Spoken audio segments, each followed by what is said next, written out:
Right. Here we are. This is going to be an exciting one. My guest is Dr. Sam Cannon, professor of literature, and here he is.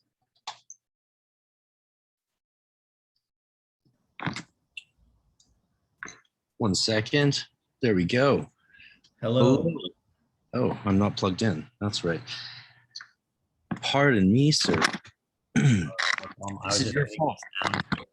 I blame you for my focus, because this, you might not know, but you have the distinguished honor of being the first professor I've ever gotten stoned with. Oh, dang. Yes, you of course asked me, and if we were going to do that beforehand, and I thought, well, now we are. Let's so I'm feeling good. How are you feeling? I'm feeling all right. Yeah, I'm happy to be having this conversation to get to talk with you. Me too. I've been very excited for this one. Yeah. So damn, I had a question right off the bat. Okay. Just a random question, just to set the tone of what this is going to be. Awesome. Okay, just to get to know you, because we've never spoken in person. This is a strange way of doing it, but I like it, and hopefully the listeners do too. Just the out of the blue. Okay, here's the question. I've really been thinking about this. Why do you think Jesus spent so much of his time at like strip clubs and brothels? Because that's basically what he did. He did that a lot. Well, I think if you realize your divinity, which I guess we're under the assumption that Jesus knows his mission and knows, right, what he's up to, the time that you have here in the world, among the people, among humans being completely human, what better place to go? And so if I can now extend that and get a little punchy with you right off the bat, because hey, I'm punching up. You're a awesome doctor. And I then thought, I don't recall ever seeing that many missionary elders in strip clubs. You like this now? See how I did all that? Yeah. That's very true. Right into some interesting questions we're going to explore on this episode. Do you want to start off and let people know a bit about who you are in your own words? Sure. Yeah, it's strange who I am, but that's all of us. Okay. I am academically, I'm a professor of Latin American literature and Spanish language. So I teach language courses and literature and culture courses. And so that's what I do. That's like my day job. My area of research is on Latin American comic books and graphic novels and how they deal with political violence and economic violence. So, but that's not what I think. We're not here for that kind of. Well, I think that's super interesting. So my dad was a comic book collector, like big time. Oh, heck yeah. X-Men #1, every issue of Conan, like, multi-million-dollar collection, which he then had hardbound by this old Scottish bookbinder in the 70s. So they lost all their value, which is classic him. A creative guy, cares about beauty in a lot of ways as a carpenter, but not wise when it came to collecting things. That was a lesson I learned, a mistake of his I did not repeat. Oh, yeah. Yeah, so I did well on Magic the Gathering, shall we say. Financed a pretty awesome teen years. So I do love comics and that sort of stuff, and I'm fascinated that you do your dissertation then on Latin American comics, and you're especially, I'm very interested because I have a dear friend who just had to like basically flee Chile. Chile. A lot about Chile, and so this is an adept of the Golden Dawn who was part of a Toronto temple back in the day, and so she, she translated some of my Frater RC books into Spanish. Really lovely lady, Sword B, and so she's basically had to flee Chile more or less right now. And what's going on, like, and what do you tell us about Chile? Because I don't think many people know that much about it, other than the fabulous wine. It's a really strange and interesting situation down there that I've been really happy to follow and see how comic artists are dealing with it. And that's what I'm looking at, is the kind of art that's being produced. But back in like 2018, 2019, a lot of protests going on, especially around education, income inequality, sexism, in the government and in the culture broadly. And so in 2019, just huge protests went off right before COVID hit. So like October 2019. And it's basically the constitution that the country is running under now was written during the military dictatorship in the 70s and 80s. And it's still the constitution, even though the country has returned to democracy. But that's a very skewed form of democracy that was based on a dictatorial constitution. So the big push right now that's going on is creating a constitutional convention and rewriting the constitution. And this was done through all the protests brought about a plebiscite vote. And so they did the vote, and you got like 80% of the population saying, let's do a new constitution. So just interesting stuff going on to see these kind of historical moments that we look back and we're like, oh, constitutional convention, this is awesome, in other countries' histories, but it's happening now, in other places around the world. Yeah, yeah. So I actually did, no one really knows this, but I did write a comic once. Me and my buddy wrote a comic, hired a graphic artist, did 5 issues, took it to Comic-Con, even massive numbers and promotion, did a cross promotion with Penny Arcade and Suicide Girls, had a great time down at Comic-Con. And it was a comic making fun of pickup artists. Yeah, during that whole thing. With the Canadian mystery VH1 creeper dude and Neil Strauss, the fabulous Rolling Stone writer Neil Strauss, and it actually got his attention. He got me into rock journalism. So comics had a big influence in my life. Even the one time I spent a few weekends with a friend getting stoned, seeing how we could make fun of the absurdity of that community. It sounds like magic though, right? It's like you do it and then it works, and then yeah, cool. So what's we could talk about what's your life been like as a professor in COVID. That's sort of interesting to me, actually, but I'm also curious about the kinds of classes you teach. If there's one of those, pick whichever you prefer.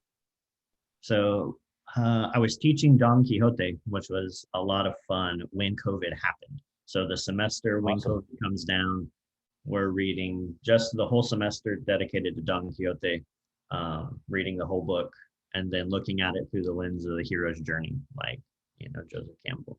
And it was really great class. Like there were times, I'd get pretty almost emotional. Like that's almost a spiritual book for me, Don Quixote. And so switching that class to online, a lot of the rapport that we had, kind of fell off. But I think we had built such a good rapport in the group before that it survived the last little bit of the semester, and wrapped that up really well.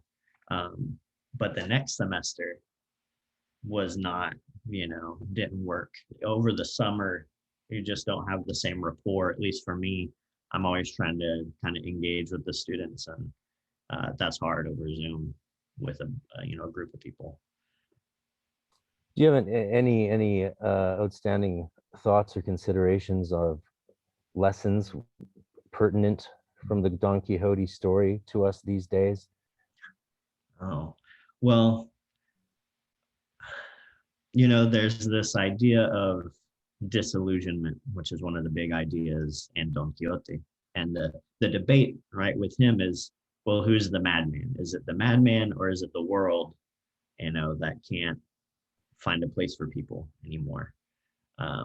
And so I think that idea of becoming disillusioned, not necessarily like you get sad, like not in the English meaning of the word, but disillusioned means to have the illusion removed from your eyes. And that's the process that, Don Quixote goes through. One, he puts kind of his own veil over his world to see it through this particular nightly world view. And he goes around and he, tilts at windmills and does the shenanigans.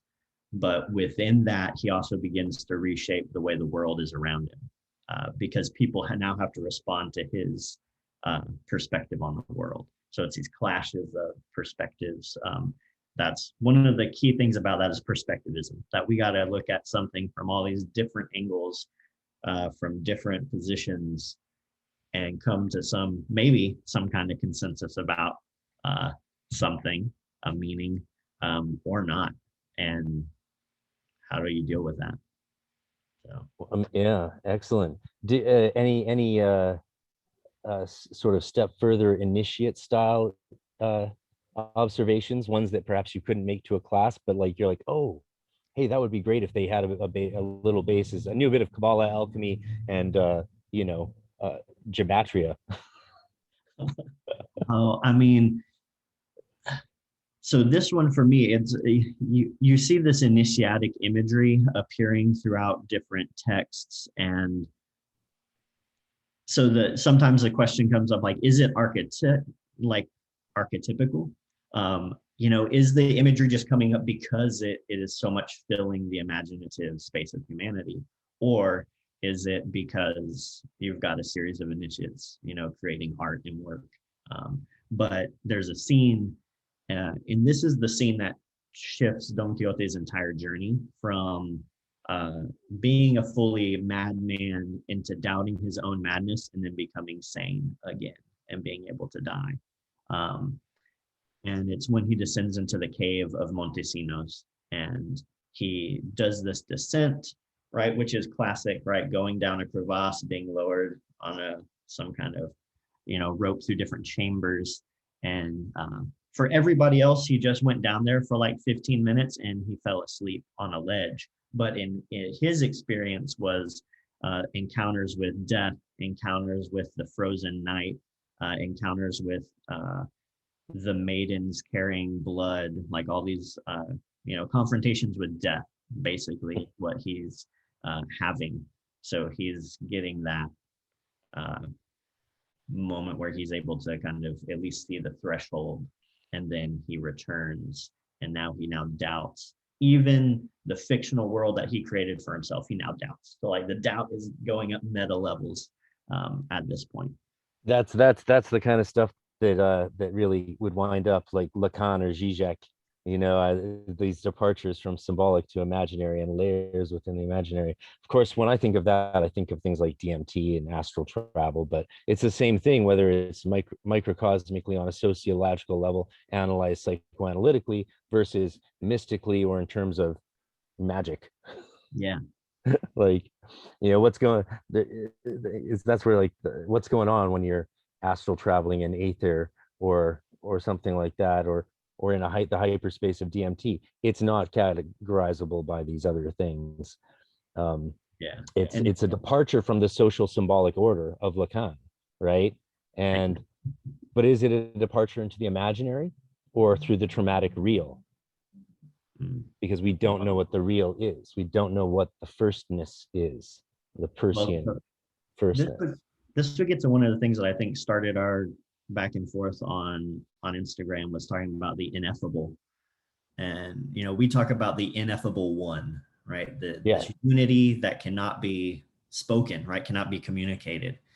And, that's the challenge is when you go there, whatever method or practice it gets you there. That's why you see, right, that similarities across cultures and practices and traditions in a lot of ways, is that you're hitting something that is maybe nowhere or out there, but you're trying to bring it back and communicate it, but it's ineffable. I mean, that is the idea, is that all the words that we're using on all the podcasts around the world trying to talk about this experience will be inadequate, and then just prove Derrida and the whole idea that we just keep throwing signifiers on top of signifiers to try to say what the signified is, because we don't have the presence.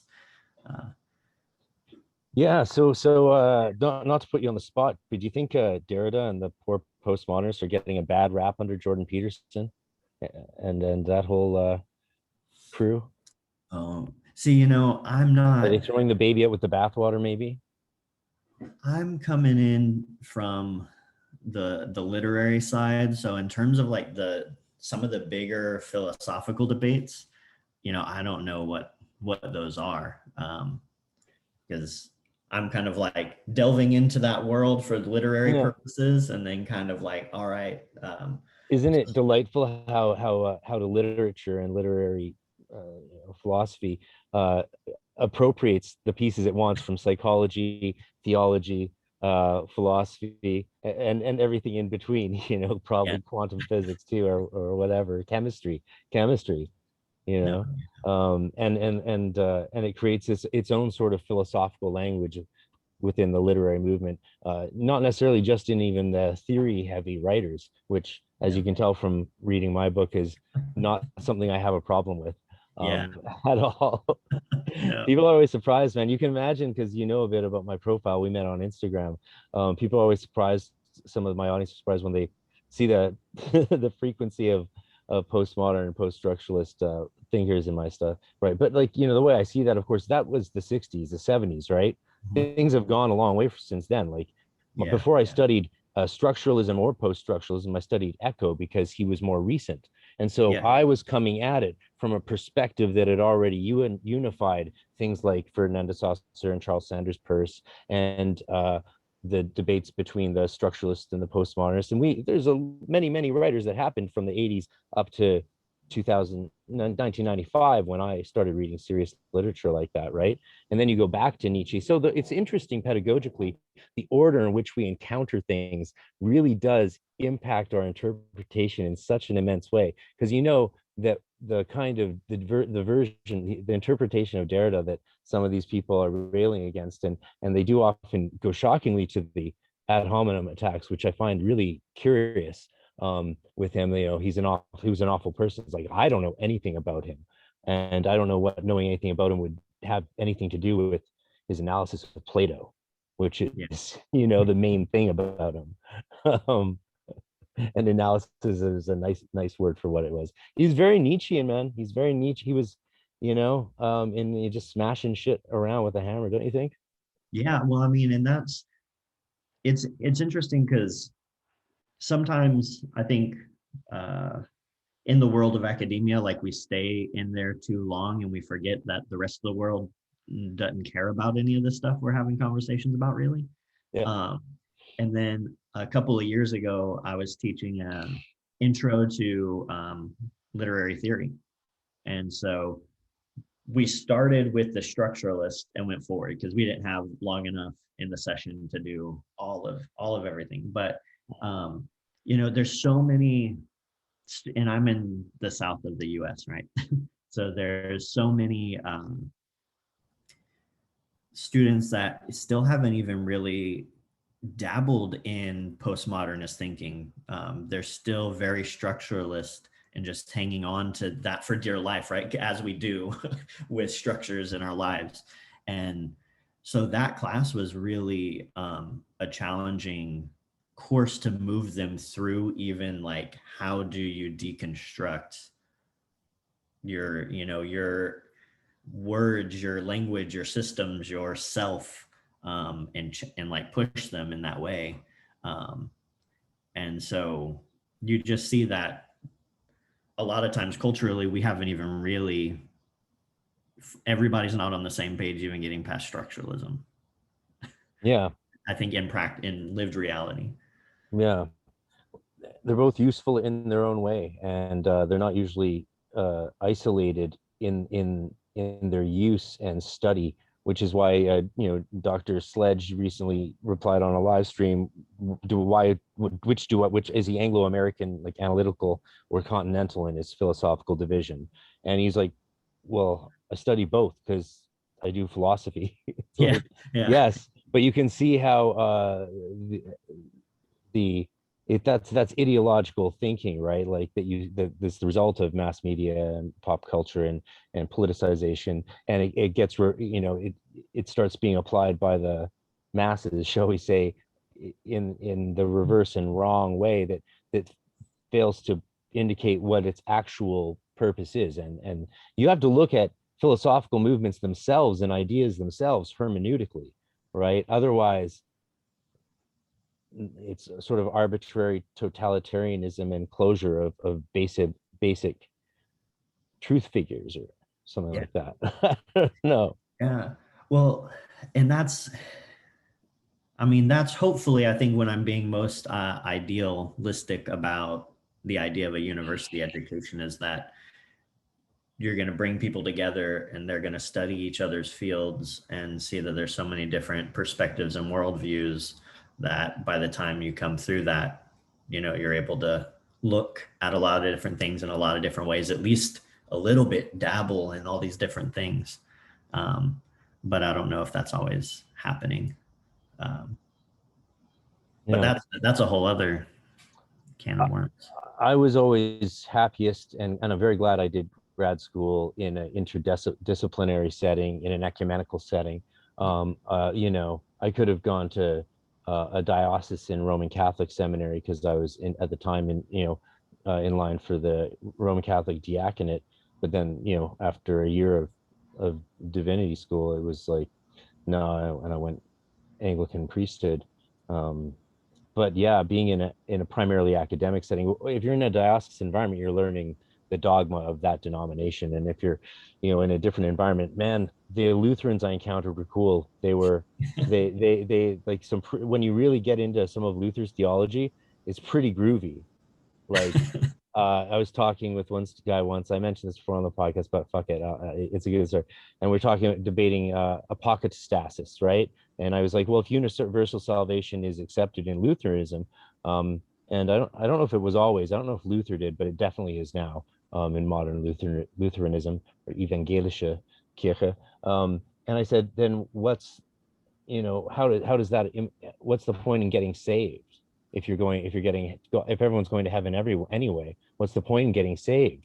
And his long blonde hair, and he's this rugged carpenter, he just puts his arm on my shoulder. He's like, brother, so you can live a grace-filled life.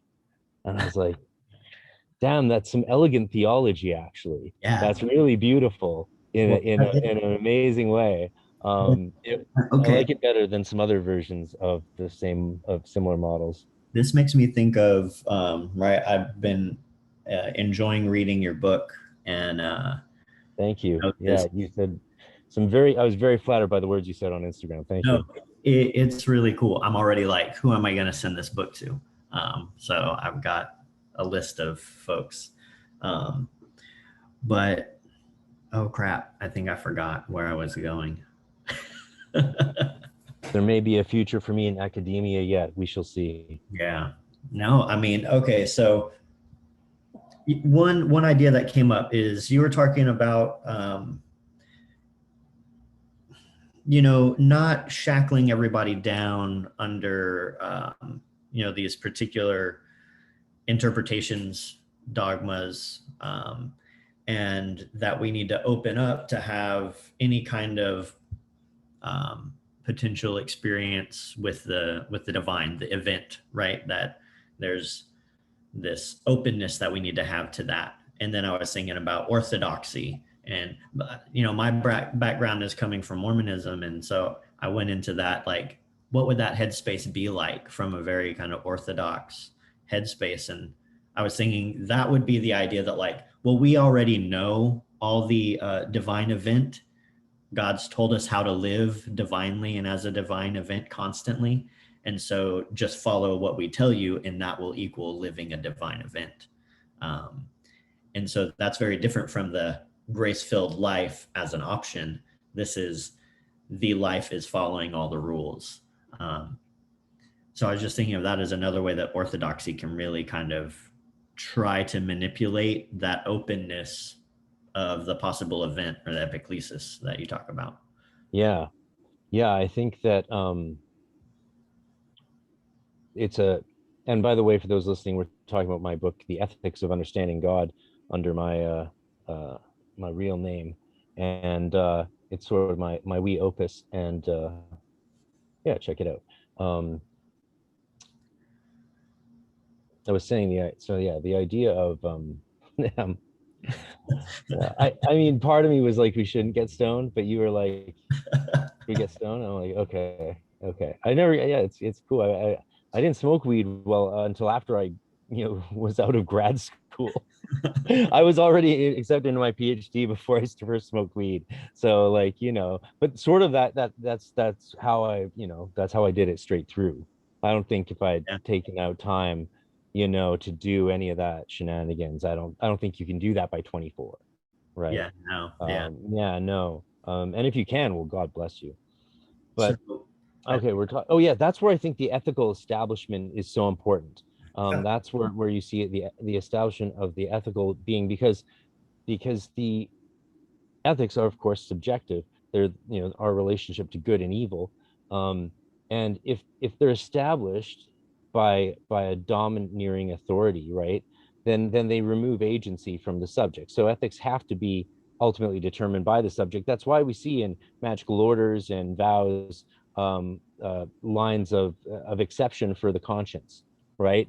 It's like blah yeah, blah blah blah blah. But if your conscience ultimately dictates, and that was the big split from the Anglican Church to the Roman Catholic, ultimately theologically, was them saying do what the church says, but more important, but after your conscience, so yeah, follow your conscience first. If conscience trumps that, we're not in the Roman Catholic Church, and I'm talking in strict theological terms. yeah, That is not the case, and that's where I encountered a problem too. So that's where I get into talking about the event, the act, and the ethical determinism that happens from significant events, which I think are necessarily traumatic, as they are encounters of, or shatterings of, the symbolic order psychoanalytically, which I took from Lacan, of course, Jacques Lacan, and encountering the real in a way that, of course, allows us to then reconfigure our symbolic order in a new way. And that, of course, is beautifully Kabbalistic as well.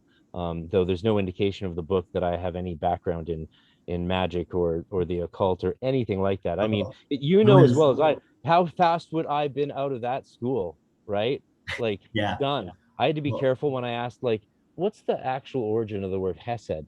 And the teacher like looks at me and like locks eyes on me right away. Then she's like, well, it's an interesting word. And she was awesome. well, um I mean, I was reading your book, and as I'm having a great time reading it. I'm sitting outside in the hot Louisiana, backyard reading your book, and awesome. I just like taking me on this journey through, you know, this idea that underneath all of this, what you're doing is like this heavily theoretical and philosophical explanation of the processes of magic. Um, and so I'm like, this is a magic thesis right here. And it's putting it into terms, which is what theory is for, right? Theory is this unifying web of ideas that we can all plug into, whether it be from literature or from the occult or wherever, and engage in these conversations in terms that more or less we can work with, right? Yeah, the play of traces, as Derrida says. It's when you liberate the sign from and the signifier, and trespass across that metaphysics of presence laid down by Platonic metaphysics, and you open things up to new meaning, right? And this isn't the quick descent into the hellscapes of rampant relativism that we see portrayed in the universities today, where anything is everything and we are all together. I am he Yeah. as you are. It's like, no, as fun as that would and psychedelic as that would be, that's not the case. There's more to it than that, much more interesting stuff. And that's where in the book I ended up, of course, as you see, at some key moments, all of a sudden slipping through French philosophers into Meister Eckhart and negative Uh-huh. theology, right? Yeah. Yeah, I was- there's a lot of sidesteps like ninjutsu in the book, as you probably noticed.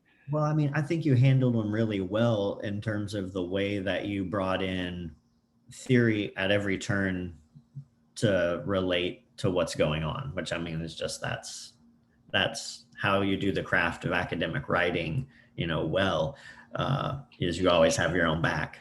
I do love the craft, actually. Yeah. I've been called a stylist a few times by my professors. And very few people, you're the only guest on my podcast who actually knows exactly what that means in that context. You're like, I know what that means. And it doesn't just mean But one thing. Is it a compliment? Is it an insult? yeah, Neither. Yeah. Anyway, yeah, I used to sleep with the MLA Guide to Writers of Research Papers under my bed every night in high school, man. Yeah. Well, so this conversation is really, for me, really important actually, because my like movement into working with magic and just like whatever experience, something's flipped for me. And I had like, it was when I was teaching this class and we're reading Derrida and I'm reading Difference. And like, I just have, this profound experience and then series of kind of intuitive experiences that I followed after that while I'm thinking I'm going insane. So I'm like, I don't know if I'm losing my mind or if something's happening. I mean, I had been left, spirituality behind for years at this point, having left, growing up Mormon. And then as I'm reading this text that we're talking about, these concepts that we're talking about of the things that you can't touch, the ineffable, that space of difference, that's when I had that like an opening up of everything. So it's been really powerful for me to approach magic theoretically from that kind of lens. Yeah, good. Yeah, I'm glad that that it's very interesting to the small section, probably, I don't know how large it is, of people who re-enter or enter spirituality and let alone magic via philosophy. And I don't think that's as common these days anymore. Probably more in the time of Agrippa and Trithemius, that was de rigueur. But today, yeah, I don't know how many people how that have that experience. So that's very interesting. Maybe you can yeah, so maybe you could share a bit about your esoteric background, beginning fascinatingly. I've been to Salt Lake City. I've seen the big beautiful church, and when I was working marketing jobs in grad school, I often ended up teamed up with Mormon people, selling Cutco knives in the summer before had to go to a neophyte initiation rehearsal at the temple. This one Mormon kid crashed his car once. His new wife was very unhappy. He was cool. So I have a lot of fascination by Mormonism as an outsider, and I've only been slightly aware of the esoteric elements still alive within it, and all about that. Yeah. How fucking cool is that? So this will be hopefully an interesting conversation. I'm hoping maybe if there's some other closeted, ex-Mormon or current Mormon magicians, who are doing this kind of stuff, that maybe we have a conversation. There's only one other person I've ever met that, is working this kind of stuff. Matt Johnson, Spear of Fire Tarot, I believe. I hope it wasn't Jovi. Anyway, I think he was Mormon. If I'm wrong, John R. King the Fourth of Imperial Art. He's Mormon background, but that's all I know of. Anyway, continue. Yeah.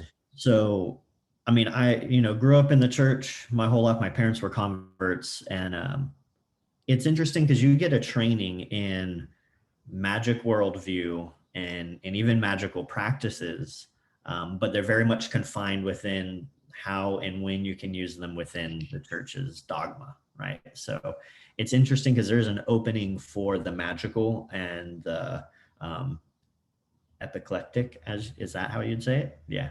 I haven't said these words out loud, but yeah, these epicletic. Yeah.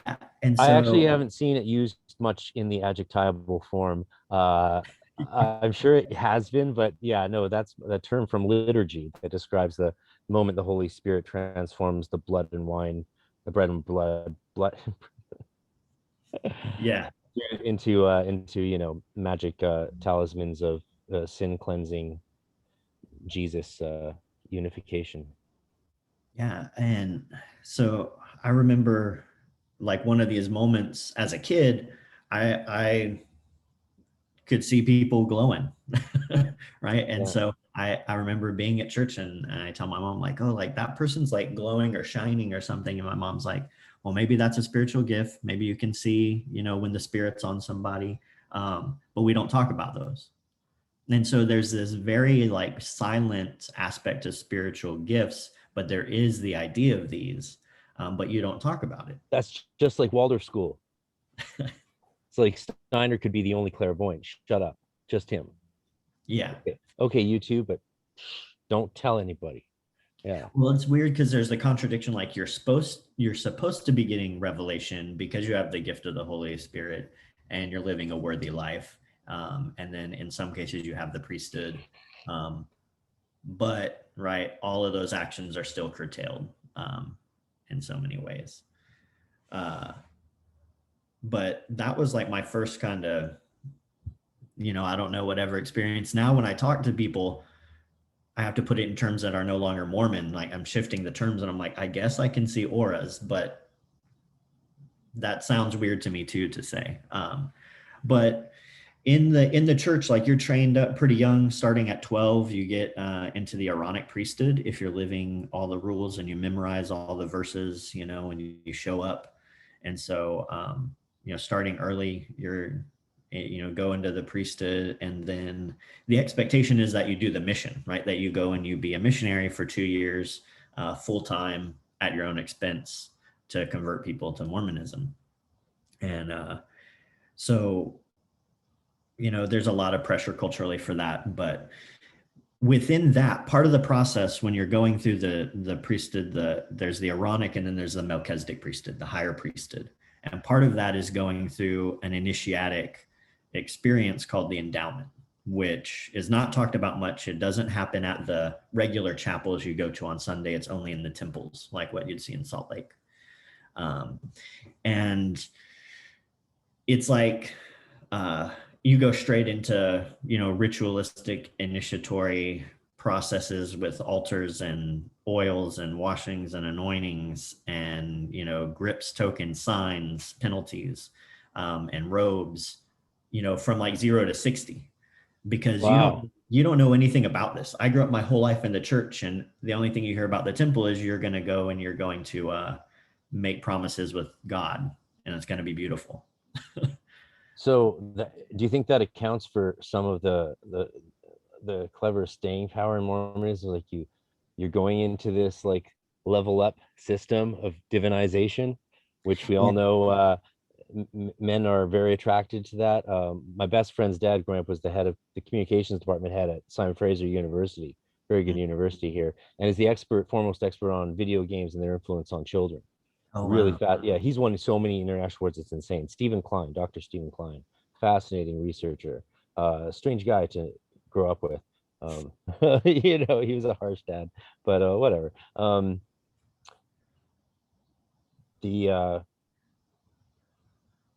was gonna say I lost my track, but it was the Mormon temple stuff. oh yeah, the appeal of in mass to boys of going up through levels and having skill achievements graded through levels. They did massive studies on, and so that when I first heard that he mentioned that at some dinner party, I was very interested because, of course, I was in the Golden Dawn and from 15, and I heard that I was like, that's a fascinating thing to keep in mind when you consider the role that these sort of structures play in our life, from video games to mystical orders. Yeah. It's a powerful mechanism, and now to hear that that's a mechanism also at play in the Mormon inner order, it makes a lot of sense, right? Because I know to a lot of people Mormonism doesn't make sense. Like, why do these people keep doing this? No, I think and it's interesting because it's powerful. You put someone through an initiatory experience, especially when they're completely unprepared. It's going to be hugely transformative, but then you don't allow them to talk to anyone about it. You can't talk about it even with another member of the church outside the temple. So you don't get to sit down with somebody and say, hey, can we talk about what just happened to me? The only way you get to go back is then you go and you do the same ceremonies for the dead, for the deceased, because Mormons have that, idea that there's going to be this kind of salvation process that has to take place in the physical realm, but you can do it on behalf of someone who's deceased if they accept it. Wow. Um, So when did you leave Mormonism? um, And actually, before that, can I ask? So that's a lot of initiation structured, and we know that it historically literally does come from Freemasonry, right? yes, yeah, Yeah. yeah. But was there much in terms of any sort of spirit evocation? So it's interesting. I mean, this ritual, the endowment ritual, has evolved, since the days of Joseph Smith, which are like 1830s, up through the present. And so there's really great books that you can read that document the changes and transformations of the ceremony. Um, Another thing about the ceremony is the changes that are made. You make an oath to never talk about what is changed when something changes. So the next generation that comes through doesn't know there were ever any changes. Brilliant, Uh, brilliant, yeah. brilliant. Yeah. But in this, um, what you're doing is the Mormon ceremony is to teach you how to cross the veil. And so when you die, you know the words, phrases, and signs to be able to pass the sentinels that stand as guardians before the presence of God. So it's like veil centric ceremony, but the narrative of the ritual is the narrative of the Garden of Eden, but each candidate is Adam and or Eve. And so you go through this experience of the being cast out, right? Having to regain communication with God, getting promises and covenants, and knowing how to recognize messengers. And then eventually you cross the veil, which is where you encounter God. And you have to know the right words and phrases so that you can be accepted into godhood, which in Mormonism, that's the end goal of Mormonism, is that you become a god. You become divine and get godhood. Wow, I've never heard of that idea before. Yeah, it's frighteningly similar to other things I love. Yeah, And I'm fascinated by that he would have fit right in with Theodore Roos and the OTO founders like Franz Hartmann and them. They would have all been pals and well, yeah, I mean, we know that he was reading the Keys of Solomon. We know exactly what edition he was able to look at because they went through the library records. So they know Joseph Smith was looking at, ceremonial magic and practicing it. And if you go Google stuff like the patriarchal parchment and things like that, you might put up Joseph Smith patriarchal parchment and things like that. You can see some of the type of talismans they were working with. You've got magic garments, robes, aprons. now none of this is currently approved by the Mormon Church for as anything resembling doctrine, right? Yeah, so it's interesting the church, and so man, I They're might not summoning goetic I'm demons at I'm any level of the Mormon Church, are they? summoning demons. Yeah, go like goetic spirits Oh or no, they're totally turning a blind eye to it. That's the move, is we're ignoring the fact that the founder was doing, Solomonic magic with the Goetia. Like, we're not going to talk about that. Um, but the church has kind of this towards the public. It publishes these essays that are historical and talk about, like, Joseph Smith, had seer stones that he put in a hat and scried and then had revelations. But you never get told that within the church. So the publications that the church produces for the outside world versus for the inside of the church are two different type of texts. And it's really interesting how a lot of the internal active membership don't always aren't aware of some of even the publications the church is making that are very much like contradictory to the version of Mormon history that I was taught as a member. I can't help but think that it would have been an even greater show than it already was if they had like Solomonic talismanic rituals, spells being done in big love. Bill Paxton. That would have been And great. because they were already practicing an old heretical form of Mormonism, including polygamy.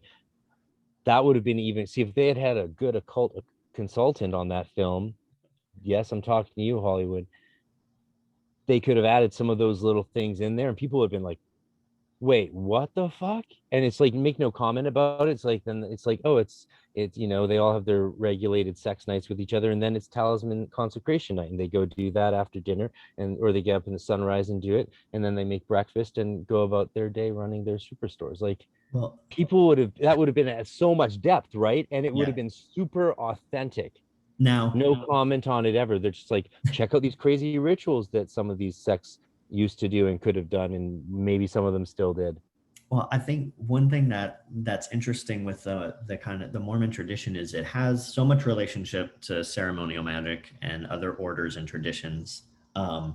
This is my other side note for you. The key word of the temple ritual originally was in the Adamic language, or the language of Adam, supposedly, right? According to the teachings, and it is Peleel. So Peleel was the final keyword for the priesthood. So just when I'm thinking of, things that you see with those 4 letters, Peleel. I mean, do you think he had access to any of Dee's writings? I think there could be really interesting research there. I've never heard anybody say it, and I've never seen any documentation to back it up. But I just don't know if anybody's taken the time to do that research, because even the narratives of how they explain their revelations and their processes of getting this divine wisdom seem strikingly similar to me. We have to tag Deborah Harkness. She can handle this for us. All right. Yeah. She'll go do the research and we'll publish it. It's a great research project. I'm sure she'd be a research assistant. Yeah. She does amazing academic work. Yeah. Well, since I've been with my mom in Vancouver, we watched the Deborah Harkness TV show. It was what it was. So okay. I don't know about the books, but her research in D studies in Enochian and Elizabethan histories, fabulous. I don't know if you've ever read any of her papers and journals or checked her stuff out on academia.edu. Like, yeah, I hate that website, but yeah, no, check out Deborah Harkness's work on that stuff. It's amazing. She's a great scholar. I will. I think that there's a lot to look at. I think what I was going at originally before the detour of Pele. That's okay. That's what tonight's about, are about detours. We're never going to get to the real anyway. We'll just move back and forth around it. But within Mormonism, you get this ritual put on you. You get this endowment. And that's when people talk about the special underwear that Mormons wear. That's when you get this, and you have to wear it all the time after that. And so all of that happens. You don't get to talk to anybody about it outside of the space of the temple. And you don't do any of the practices outside of the temple. So there is no way to recreate or use any of this knowledge necessarily in your daily life. And so for me, that was a big draw. As I was leaving the church, I shifted into Freemasonry, which is because one day I was at a bookstore and I because the compass and square are symbols that are used in the Mormon ritual. They're what's embroidered on the garment. Man, I'm probably going to get excommunicated if anybody listens to this, because I haven't officially left the church, but join the club. Yeah. My parents will be disappointed though. But they're not going to see this, man. Yeah. Have you checked out the stuff people are watching? Your parents are too busy watching BTS on TikTok. Let's be real. Yeah.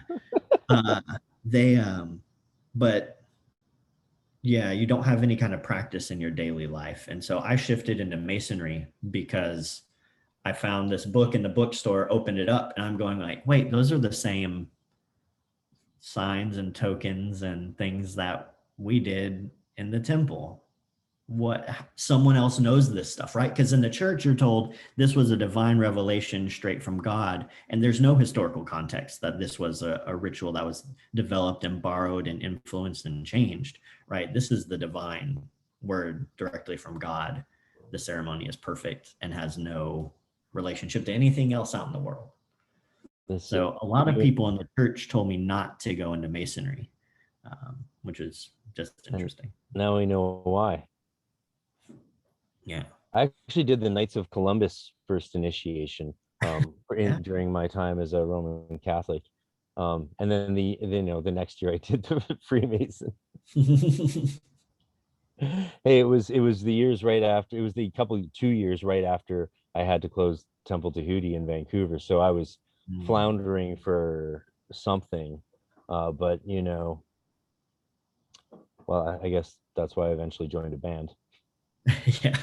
Well, one Only thing that could compete ecstatically with the Golden Dawn Temple, or that any kind of group doing that level of magic is a fucking touring band. Yeah. I mean, whenever I left and like lost that spiritual part of my life, like for me, ritual and ceremony became profoundly meaningful because of that experience. Now, it was messed up, but it was also powerful and transformative, as an initiation should be. So I think there's something functional there, but everything is clamped down so tight around it with the culture and the dogma of the church that it's stifled, right? It's you're going to have this experience, but we're telling you to put off crossing the veil until you actually die. It's so similar to initiatory formulas going back to Eleusis that it's not even funny. But what I notice is, like, you're describing a religion that's keeping its mystery, it's keeping the celebration of its mysteries in a very close quarter. So they're almost in a way denying agency of the defining event. They're denying agency of the event, and they're acting on behalf of the subject, who can't configure then a real capital R epicletic experience, because it's being artificially mediated by a totalitarian structure. Yes. This is, every time I read my old book, this is how I thought when I was 24, 25 at the height of my academic career. And sometimes I read that thing, man, and I'm like, oh, this is shit, and then I keep reading, it's like, oh no, that makes sense, and then I keep going, and then I convince myself all over again. I was like, damn, I was smarter back then, motherfucker. I don't know what happened. I should have written fewer web comics and done less mushrooms, maybe. No. The stuff I'm writing right now actually is very exciting. I was telling you about that, and I'm excited. This is my first podcast back since my 3-week break to meet a writing deadline for the first actual occult piece of writing I will have produced since I was like a child. So that's very exciting, because the stuff I have out there is stuff from age like 15 to 23. And just pseudepigrapha, I call it. It's like my pseudepigrapha. It's like, it's the shit I wrote. If it helps you, if you're in the GD and working that system, guaranteed it's gonna, every little piece counts. And any serious GD practitioner, we all know, like, even if something sort of sucks, we still really sort of want it, because it's like there's not much out there. We have very limited material. It's not like Freemasonry, where you guys have hundreds and hundreds of years of literature. Can you tell us more? Tell me the story of what's your full Masonic story, because it sounds like you have more years of experience now in Masonry than you ever did in Mormonism. Am I right about that? Well, from the time I was 17 is when I went through the endowment, and then I went on a mission. I spent 2 years in Mexico as a missionary, knocking doors, talking to people, and then came back. I got married in the temple, which is that's the top-notch ceremony is for salvation. You must be married in the temple as well, to have the eternal family, right? You have to have both. But I stayed in the church until about 27, 28. So I had those kind of 28 years of life in that context. And then I went into masonry though before I left the church, but it was kind of like a transition for me because it became a place in my life. Because I was constantly at fear of losing my temple recommend, which is you have to get into the temple, which means you're paying 10% of all your income to the church. You're, living all the standards, all of those things. So to be able to access the most sacred aspect of your worship, you have to have this card, right, to get in. And so I was a poor college student, I couldn't afford to pay 10% of my money. So I'm always worried that they're going to, take my card for that. And then eventually, having views that conflict with the, the quorum of the 12 apostles and stuff like that, then you're in real trouble. And so eventually I did lose it. But that was kind of my way to shift into something that was contemplative ritual, kind of spiritually focused, to move into masonry. It seemed like a really natural shift. And then, of course, learning a whole different kind of symbolic structure and experiences. So I began in masonry back in, it was like 2006. And so I've been master of 2 different lodges. And then I'm the degree master for the 30th degree, the Knight Kadosh degree, and the Ancient Accepted Scottish Rite here, which means I'm in charge of the cast and make sure the degree is going to happen and get put on. And then I'm also in a lodge out in New Orleans that does some older ritual in Spanish. So we have one lodge in the state that still practices the Spanish from the Spanish colonization period in Louisiana. So there's some cool stuff there. But Yeah. Well, that's so how long have you been in masonry in total then? oh, 15 years, 16 yeah, years? around 15, 16 Yeah. years. Yeah, so you started just 2005, 2006. Yeah, that was like, a year two after I did. Went through 1 degree, and then it wasn't my thing really, but I will finish Blue Lodge eventually. I've been saying that for a while, but it's true. Yeah. Just got to find the right one, which apparently is not how it's supposed to work. But as everyone who's heard my story can admit, I'm definitely an exception, man. That whole like tricking me with the British flag. They're like, there's no British thing, and then they like, surprise, we got the British flag. It's like, how is that funny? How is that funny? Like to to say that that's not going to happen, then that happens. It's like, especially after just like departing from an order, the last thing you want, you're highly sensitive to any chicanery. Yeah. Well, Yeah. and I think that's one of the things that kind of, I was contemplating this, thinking about how challenging it can be to work with a group, right? Which is like a common conversation. We talk about that a lot on this podcast, as you know.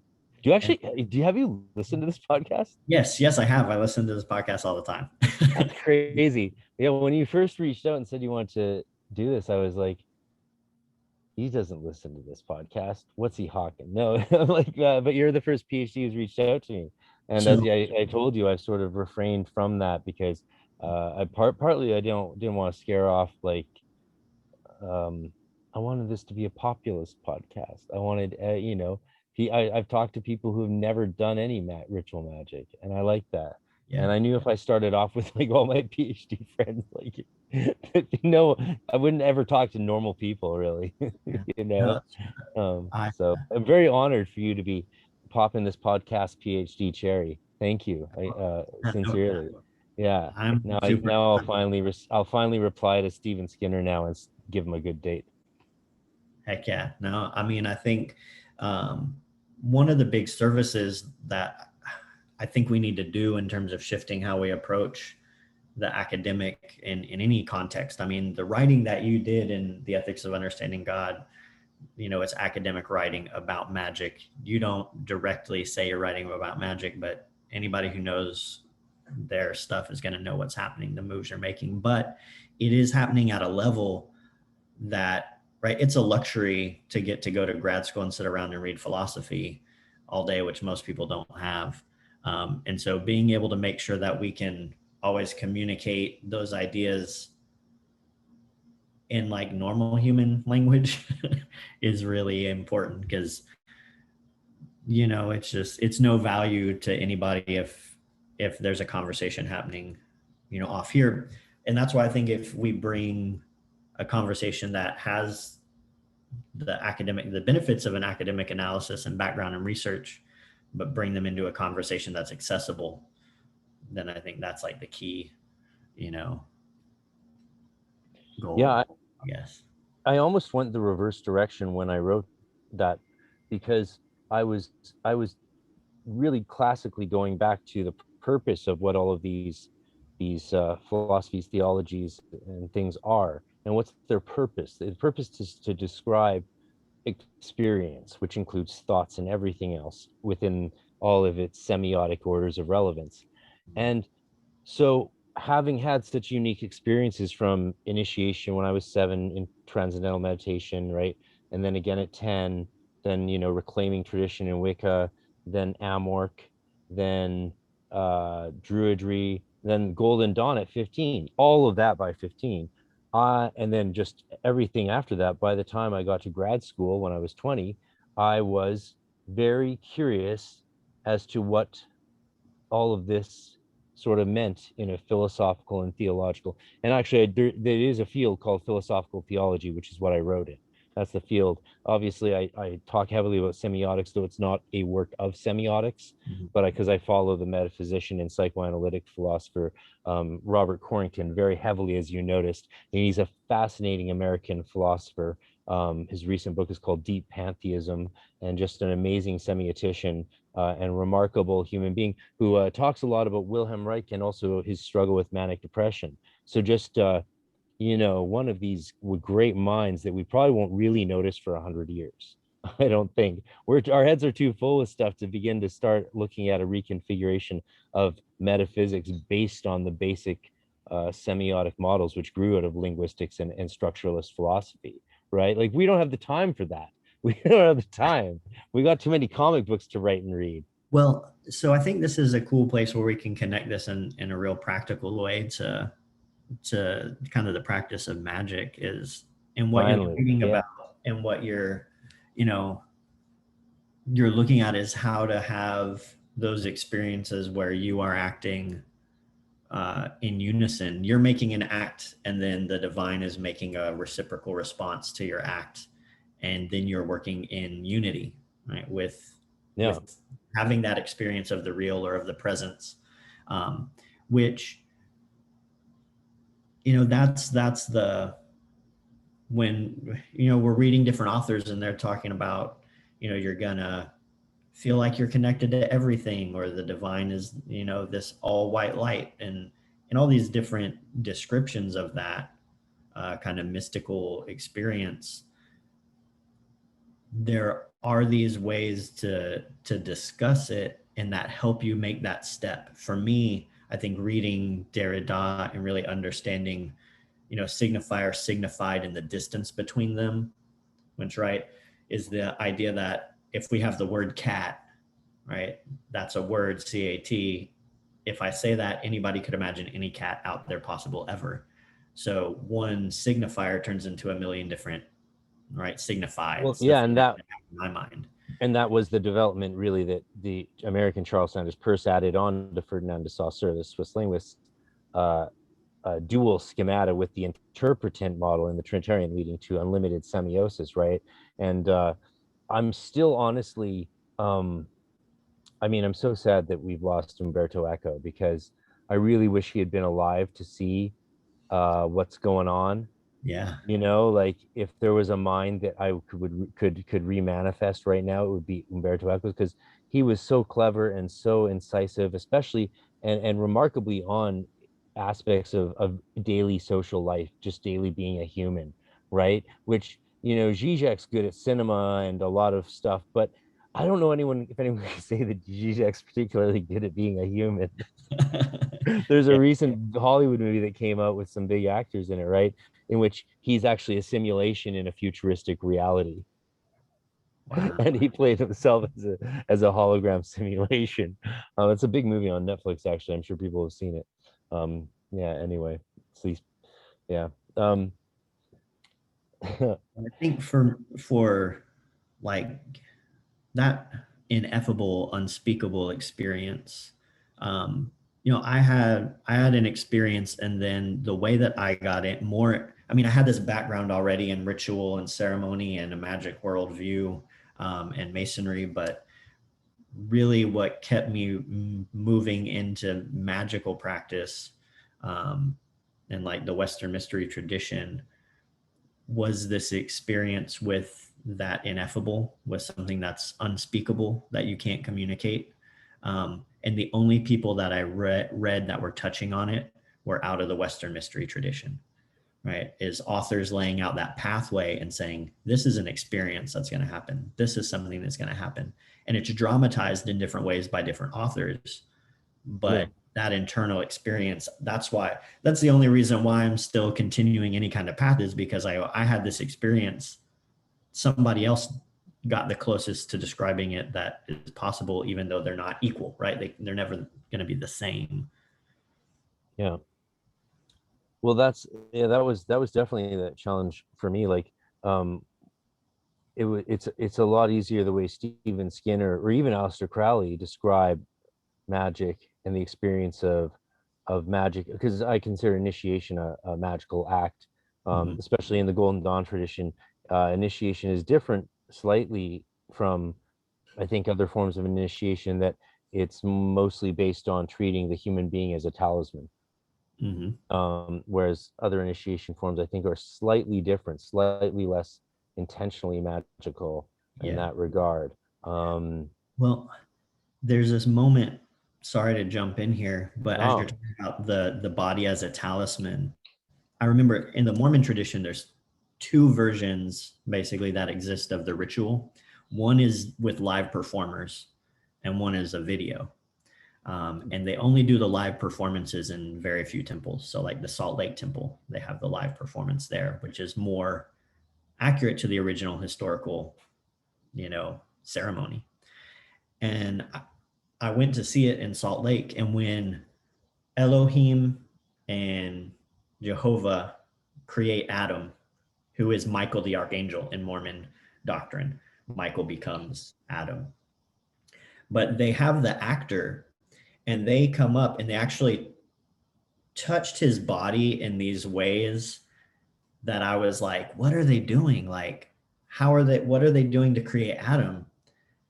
And now just recently I was like contemplating this and going, is this some type of, reproduction of putting the divine names into the, aura and creating this person? If anybody else has seen the live Mormon endowment, let me know if they figured out what was going on with the way they were touching people. But it sounds sort of like it. Yeah, that was the only thing that I could connect it with. But the creation of the new Adam. Yeah. Well, and I mean, there's so many little hints in these. If you start thinking of like, okay, well, how do you use the points in the divine names to then begin to structure a soul, consolidate a consciousness, then, you're along a lot of similar ideas. Yeah. What sort of magic do you practice these days? Yeah, so I started out not having, a tradition to follow. I had the Mormon variations and Masonic work, which also has a lot of aspects, especially in the Scottish Rite, of stuff you would see in ceremonial magic.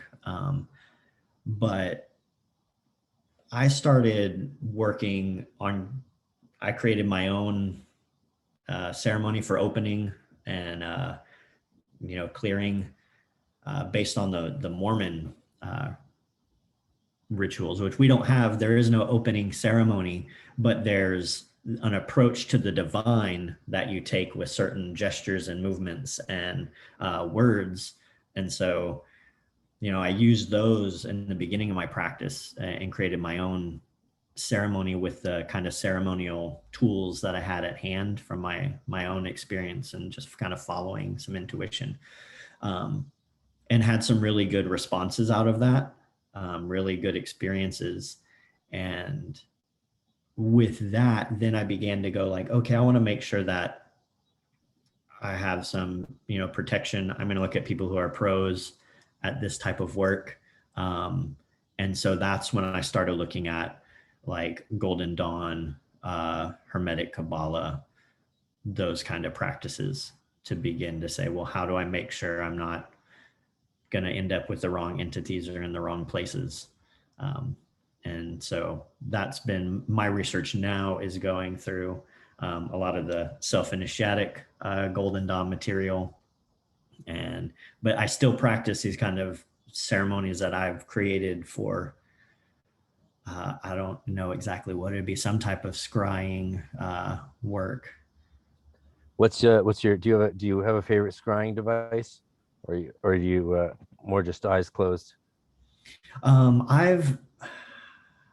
I've worked with David Chaim Smith's. Wonderful. That stuff's amazing. Like, Just the first key alone, you're like, yes, that is correct. That is yeah. correct. And I'm really yeah. I've spent many hours with the second key, and I still don't feel I have the same relationship to it that I do to the first one. yeah. Despite watching that video several times over, the second key video, and I need to read more of the book, but I've been busy with my own writing. As you know, I'm contributing my own review of current self-initiation. Like, I got all of the stuff here. I just finished Frater Acker's Rosicrucian MAGICk cover to cover. Oh yeah. I'm working on that, and then some other great ones. So I had to go through a bunch of books I have never I had no need to really go through on my own again. And of course, there's the classic one that everyone knows that we all studied throughout the 90s in my time, is the 72 Techniques of High Magic by Stephen Skinner. Frater Acker's Rosicrucian MAGICk has a very interesting self-initiation rite for Rosicrucianism, developed by the 18th century OGRC, Order of the Golden Rosy Cross, of course, and by one of its founders, Mr. Weitz. I think it was a blah blah blah something Weitz. Mm-hmm. Then there's this remarkable thing I haven't gotten to look at yet, but I have to comment on it because it's a major thing. Enochian evocation by a Thelemite, and from what I've seen, it's wild. It's wild. I don't know if it makes sense yet. And looking at this from the perspective I have now versus 20 years ago, when I used it just as a helpful guide, I was recommended to use it as a helpful guide, the Chick Cicero self-initiation book, when I was an early Hierophant, because it's got a lot of stuff in there that's useful for that. And this travesty, Kabbalah, Magic, and the Great Work of Self-Transformation by Liam Thomas Christopher, which has, I get more people damaged by the system coming to me than any other iteration of self-initiatory practice that is extant today. And then one of my favorites by an old professor of mine from in seminary, a guest lecturer, we had Richard Rohr, the Franciscan Father, Adam's Return, the 5 Promises of Male Initiation. And a lot of Roman Catholics really don't like him, and that's why I love him so much. The heretics are always the best, especially the Franciscan heretics. You can't beat a Franciscan heretic except maybe for Thomas Merton. Yeah. Well, I think initiation is something that I think would be an interesting conversation that I wanted to hear from you about. I think because I'm personally somewhat conflicted. Like, I had an initiatory experience, and then I've had multiple throughout Masonry, and so having had the experience, at least working through another type of even self-initiation process, you have some kind of bearings of how a lot of those rituals, at least that are kind of based on the kind of Masonic lodge structure, function. And then, the idea of, well, what are you missing out on? There's so much. But then my other thought was, with every initiations promise you something before or tell you've earned something before you've actually earned it in most cases. Like, now you are a sublime prince of the royal secret because you went through this one ceremony for 2 hours. And now you're supposed to be wise, right? And it's really the contemplation and the reworking through the personal study of the ceremony that really brings that transformation of the ceremony. So I was wondering what your thoughts were on these.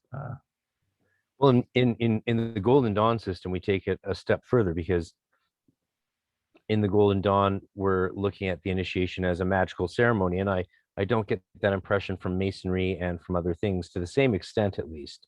The the talismanic treatment of the candidate is key here, but also is the awareness that what we're doing is we are through oaths and names and images and movements and evocations of spirits into the sphere of sensation of the candidate. We are enacting spirits, the spiritual action of spiritual creatures into the sphere of the candidate. And then we do that in earth, air, water, and fire, and then in spirit again, and then into the solar realm, and then we cycle them through the elements again. And I can't even tell you what goes on in 6.5 and 7.4. Well, I'm in the process of one, and there's different systems out there. So, but at that stage, the adept does what he's told to do, right, by his higher self, holy guardian angel. Mine bitch slaps me all the time when I step off course, so I have a very clear idea of what I got to do. I just don't want to do it most of the time because it's hard, but I'm doing okay, I think. We shouldn't have gotten stoned for this. We would have sounded so much smarter. No, I think this is perfect. Perfect. You're perfect.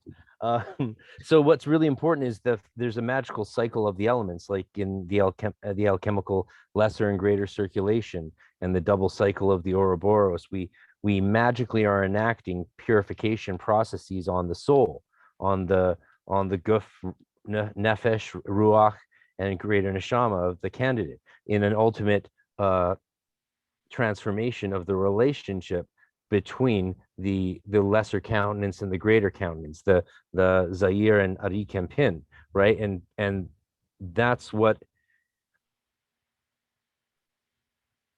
we go through over and over, alchemically, magically, and especially when in the Golden Dawn we're opening up the elemental tablets. And you do that in Cicero's self-initiation book. You do the invocations, you do the great opening. You do that also in Regardes with Watchtower, which he saw as his self-initiation ritual. And those beings, all the gnomes, think of it, when you're in Earth, all you're stating your magical motto and putting it into that realm. The Hierophant does this in the 1=10 Zelator initiation, or you can do this on your own, and you're putting your name into that elemental kingdom of Earth for a period of time. And all of those little gnomes are like charging into your sphere and working on you, especially as you repeatedly invoke that energy and these beings over a period of time. And then that will bring issues up. That emphasis of those energies in your sphere will bring shit up, and you have to work through it using these various techniques. And that's how you get through that elemental stage, and you keep going, refining your sphere as you go along, and clarifying that relationship, creating a better habitable seat for the descent of the Holy Spirit or the higher self, or for a clear connection with that external entity of the holy guardian angel. Most adepts, whether they define it as separate or the same, tend to do all of it at some point or the other. Like my portal experience was very much a holy guardian angel 18-month period for me, that was very key, like to the extent that the reason I stayed a virgin up till I went through that was because I read in Abramelin when I was 14 that they would have a virgin kid there. I was like, well, I'm a virgin, I'll just stay a virgin and I'll go through that. Heck yeah. And it worked.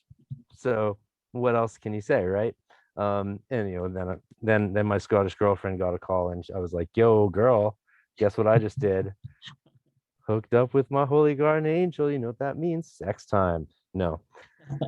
though sort of, that is sort of how it happened. Well, I think that's a wonderful, I feel like now everybody's going to be like, I really got to get my holy guardian angel so I can get laid.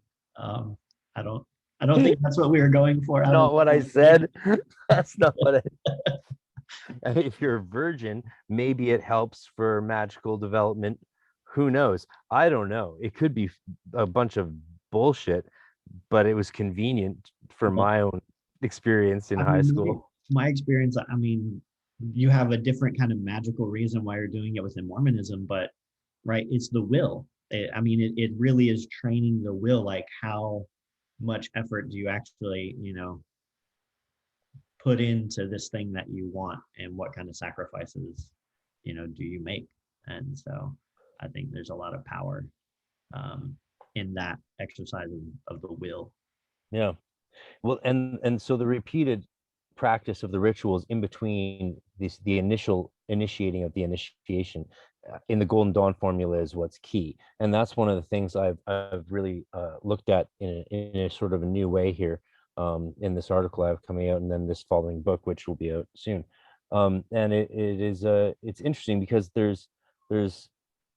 it sort of answers the question of, instead of asking how can we use magic and like the operations of ceremonial magic to initiate ourselves into the Golden Dawn tradition, and rather it says how can we use the operative magic of the Golden Dawn initiations to cause the effects and results of that cycling through the elements towards the summum bonum and the initiation of the solar ray in 5-6.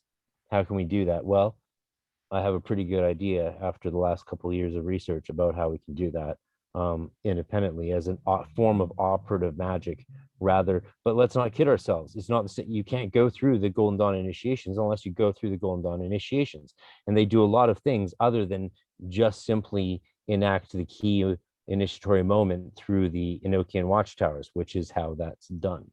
But that's not done in the neophyte, so something else has to happen, and that's why I had to write a book about it. No, I mean, I think it's really useful because we're in these kind of like shifting times where I think, there's a desire for these kind of community initiatory opportunities, but they're not a reality and haven't been a reality, consistently for a lot of people in a lot of places. And so, like, how does it become accessible, and how do we do this? And it seems to me, working through it, I'm working through the Cicero's book, and then of course reading a ton of other stuff, and it feels like it works well. I mean, I feel like I don't know what anything else feels like, but it feels like it's working. I guess it's like if you do the work, it works. Up until my recent re-review of it, I'd only heard what people had told me, and it was largely negative success stories and abandonment. But as I've looked at it again, I'm looking at all of these things in the context of their strengths and weaknesses, which is why it is significant that I say one of them is actually dangerous, I think. Yeah. Sorry, it's overwhelming when I think about it. Some things, some books just really boggle your mind.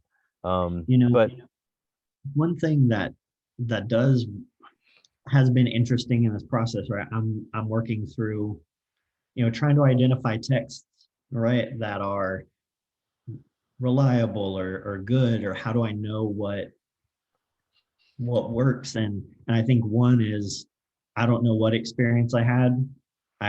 Just an experience came on me and happened to me, and it made everything click. And after that, like, stuff has really worked. But having that moment, I think, is really helpful in terms of deciphering what you're going to look at. The other thing that's been really interesting for me is coming from a Masonic background, is you're given, right, key symbols, signs, words, gestures, all kinds of things to recognize people who know what they're talking about. And so it's been interesting to find, right, authors who use some of these, or they recur or appear in the conversations, and you go, okay, well, I got taught that that's a way to recognize someone who's an initiate or someone who's been taught or knows. Then, we have this relationship, even though it's crossing over systems. I think especially particularly with Rosicrucian, ideas, that those are so kind of spread around, but there's certain things that it's like, okay, well, you're looking for somebody who knows this, then they know. So that's been helpful in terms of like having a Masonic background, and like going, okay, well, I'm going to put this to the test. If you say this is how I recognize an initiate, then I'm going to try it and I'm going to see what, they say. How's it going? I think it's going well. I mean, the journey has been very strange. I think one thing that you mentioned in your book as well, and I'm really oversimplifying this, is you talk about the approach of knowing God, right? And then the approach of unknowing God, right? These two kind of approaches. I'm obviously a big fan of Heidegger's Abgrund and that early German. Well, I'm a Germanist, yeah. Like academically, that's my thing. My Dr. Tim was my professor through high school, and again, expert on Yeats and Nietzsche from Hamburg, trained. And then I went with Nicholas Goodrick Clark, the occult roots of Nazism fame, for my PhD. And because he's a Germanist, and though I wanted to study Evelyn Underhill, and we had many wonderful conversations about how the fact that all of our review sessions, like, super. I was like, when he first accepted me, I was like, so how will it work, for meeting up and stuff? He's like, well, Evelyn Underhill did a lot of drawings in Tuscany. So if you're in Belfast and I'm in Exeter, or he was in Wales at the time, but he moved to Exeter, we could just meet in Tuscany. That would make more sense every 6 months or so. And I was like, because it's a research PhD, European style, right? And like, last thing I needed was any more classes after 3 years of 23 credit semesters of grad school. No way. Like, fucking, I don't know if you know about the slog of the MDiv. Have you heard of, it's like highly underrated. It's like it's 115 credit master's degree. Wow. You could get like 33 credit ones with that.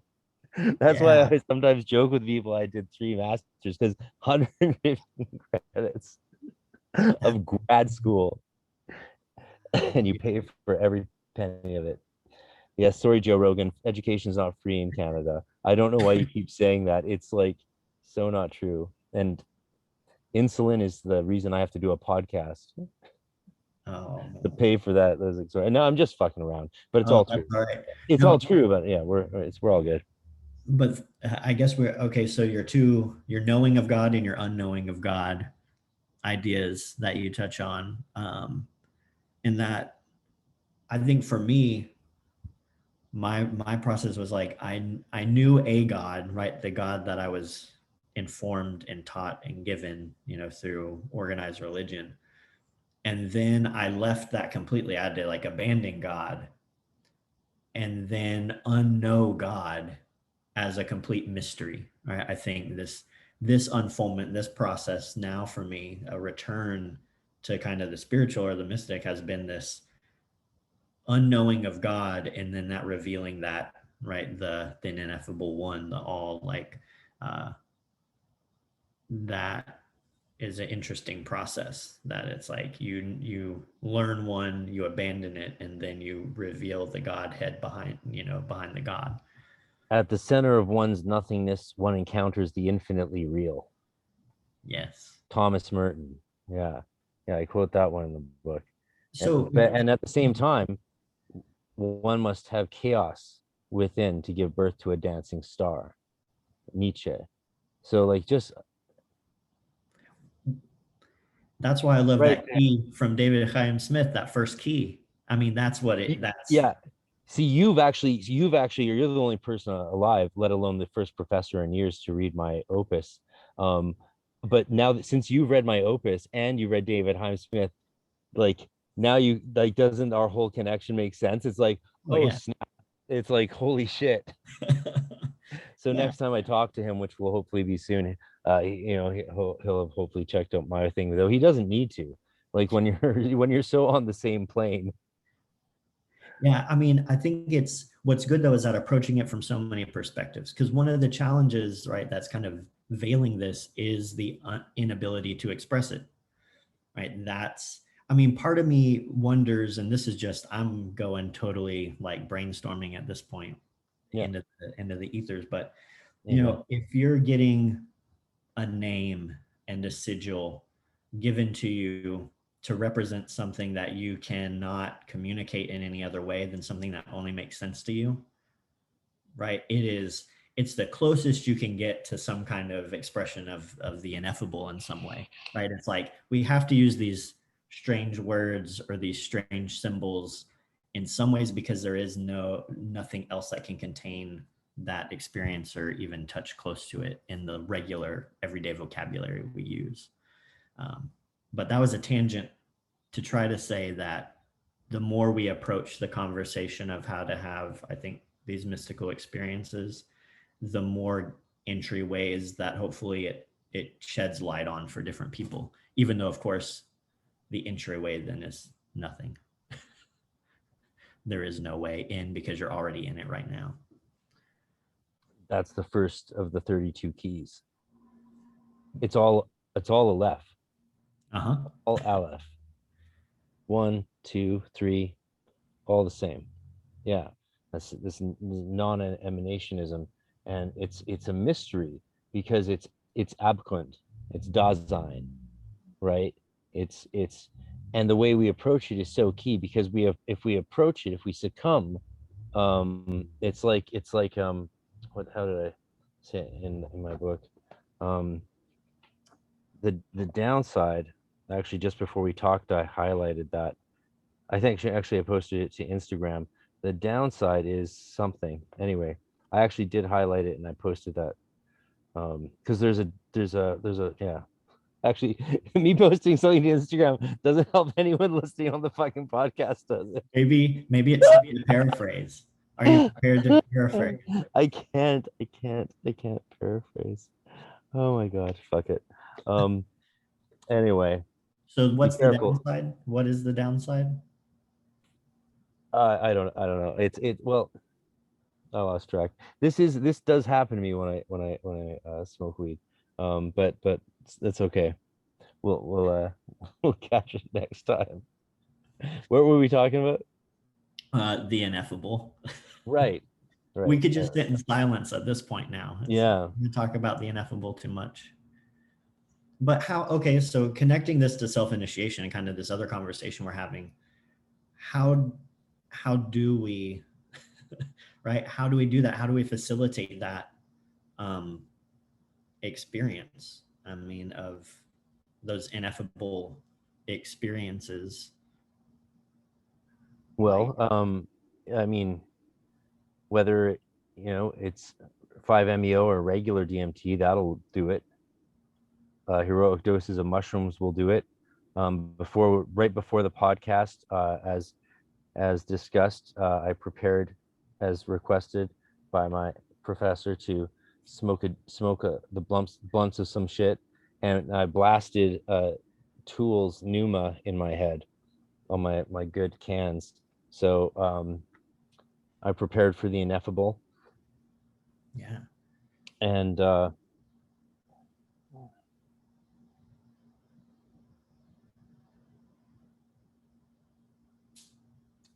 I mean, it's the bath, right? It's what David Heimsmith calls the bath. Mm-hmm. The ineffable is the bath. It's this dissolution of being that opens us up to new possibilities, right? You see how I literally went from David Heimsmith to Jacques Derrida and John D. Caputo in one sense. You ever read any John Caputo? No, I hadn't. Yeah. Just What about like Paul citation. Ricoeur? Yeah, Caputo's great, a great philosophical, theological thinker. I think, I can't remember where he's a professor at. Maybe it's Duke or somewhere. I think it's maybe in Washington. Yeah, Northwestern. Anyway, what about Paul Ricoeur? Are you because a lot of literary guys, you're a literary professor. Yeah, Paul Ricoeur, eh? Any of those other sort of people that you're into? Because I love Paul Ricoeur. I mean, I love Zizek. Zizek, yeah. Of theory and just trying to help people blow stuff up. I mean, there's that, he has that very kind of chaotic side, and he's gonna take everybody on, and I think that's really good.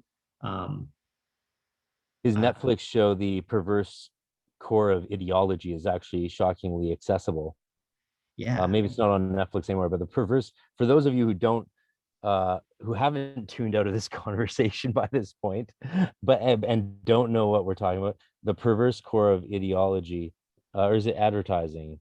maybe Ideology is the book. It could be either Um, one. Zizek, 'cause either one, yeah. Yeah, check out some Slavoj Žižek, and Žižek is spelled Zizk. But a lot of, I think most of my listeners are sort of familiar with this stuff. A lot of them are, I know for sure. So well, for yeah, you, a how do you fascinating guy. how do you feel that your kind of this theoretical reading that I think for a lot of folks, if you're looking, we're talking about magic on a podcast about magic, but then we're talking about philosophical theory, literary theory. How for you are they helpful for one another? Is there something for you that you find nurtures your magic or your spirit through that? Well, yes. I mean, so a huge key, key to my understanding, besides the Robert Corrington and bit understanding of metaphysics as an ecstatic naturalist um, semiology that interprets the pre-categories of reality as nature and spirit, and divides then nature and spirit into what, from Goethe, the natura naturata and natura naturans, nature naturing and nature natured, and this idea of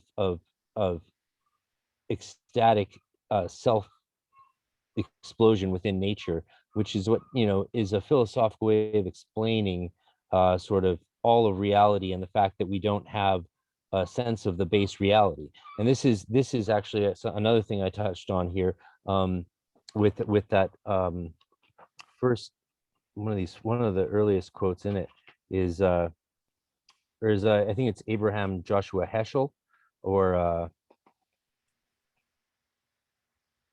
is it sorry,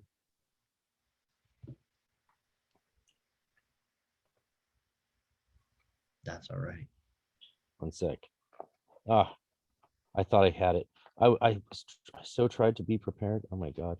Oh, that's Okay, yeah. Truth, this is on Zizek, hard no, work. Zizek. Truth is condemned to remain a fiction precisely insofar as the innomable real eludes its grasp, right? And this is exactly what we see. God damn, stone brain. Think. Um, damn. We should. Okay, Hey, that's so tragic. It's exactly what Roger Penrose is talking about when he talks about not being like to be called a materialist, because we still don't know what the matter is. The base code of reality is unknown, yeah, right? So truth eludes our grasp because we don't yet even know what base physics, like, for example, if simulation theory is real, or whatever, there can be a physics beyond the physics that we know, yeah, right? Well, and I'm not neither of us are scientists, so we don't actually know if there's multi dimensions or planes of reality, blah blah blah. But we're human beings who experience multiple dimensions, not just through psychedelics, but through our spiritual realities, through mystical experiences. This is not a subculture of human life, but actually endemic and pervasive from the beginning of human experience to present.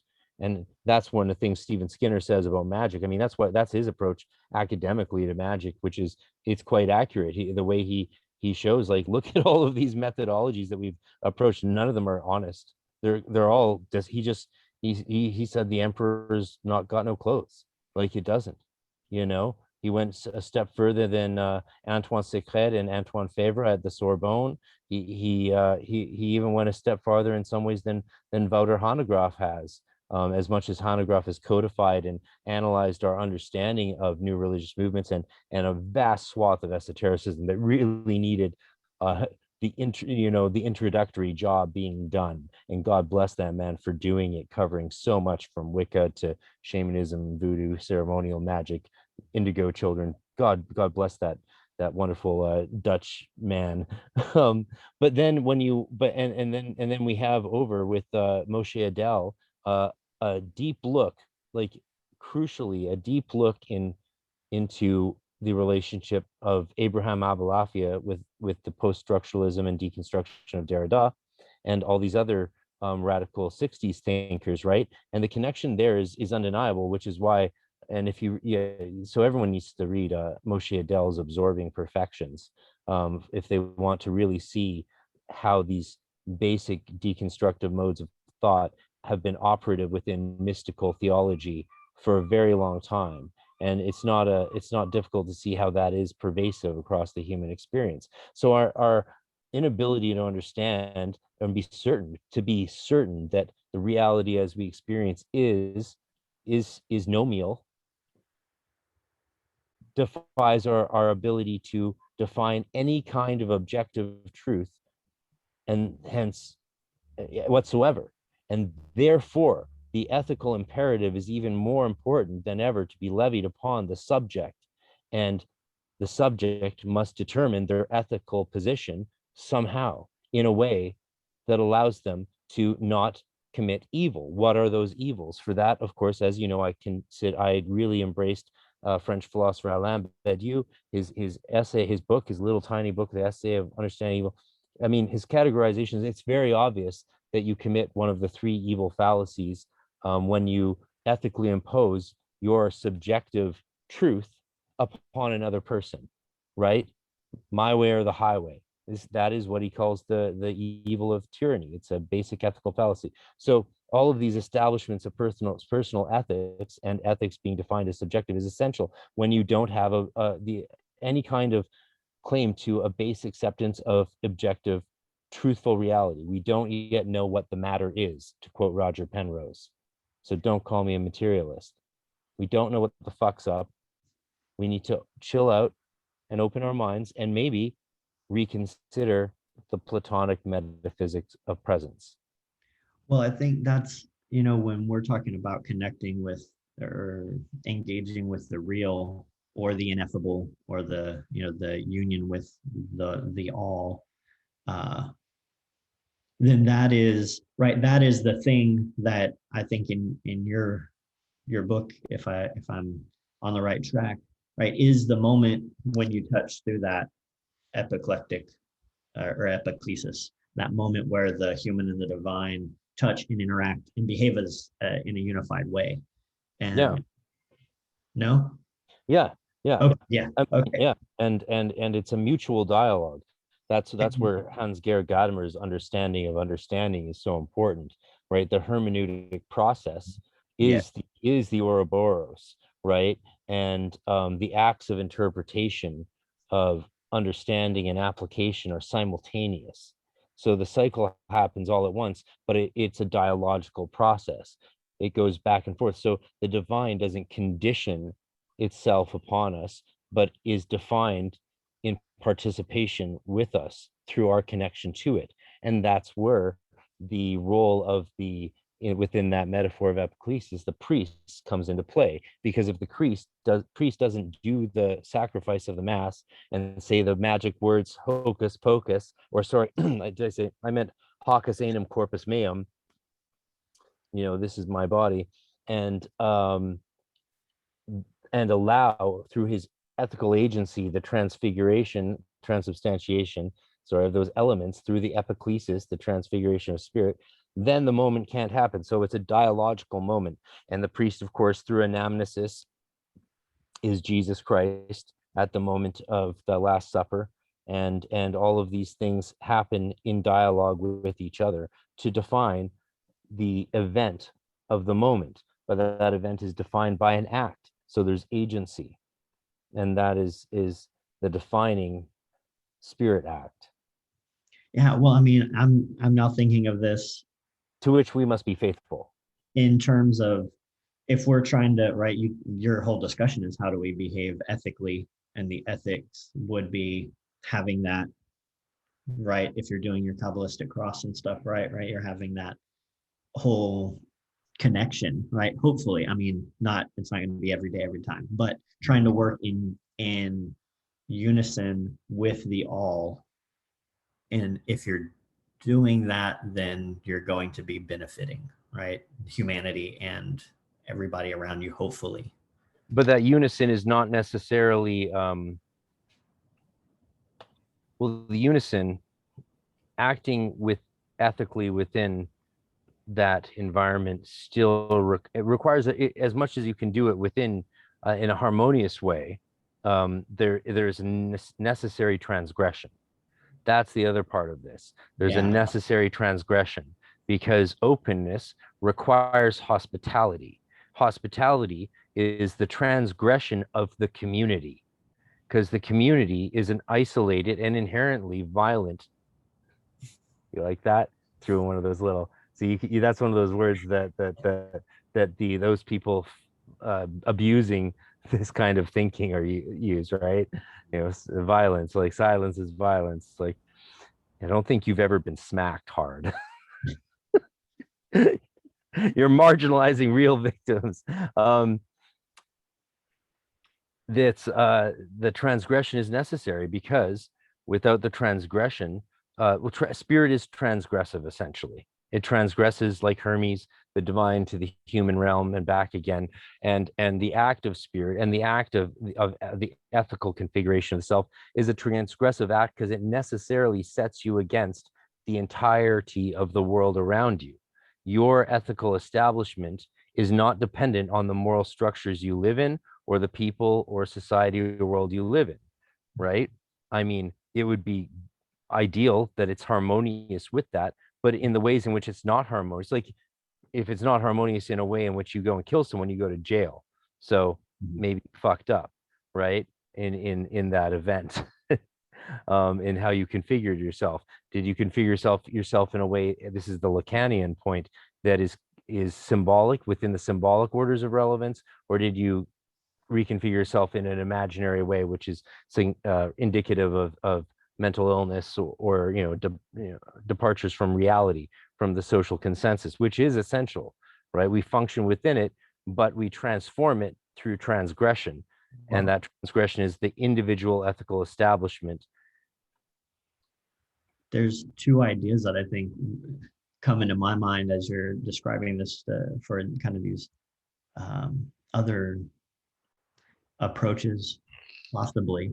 One aspect I think that you mentioned was like, right, in the Rosicrucian agreements, we have the idea that you're going to blend with the people that you're with and the community you're with. And so part of that You is, think my academic book was influenced by Rosicrucian nonsense? Come on, brother. There's and no then fama fraternitatis in this bibliography. the right.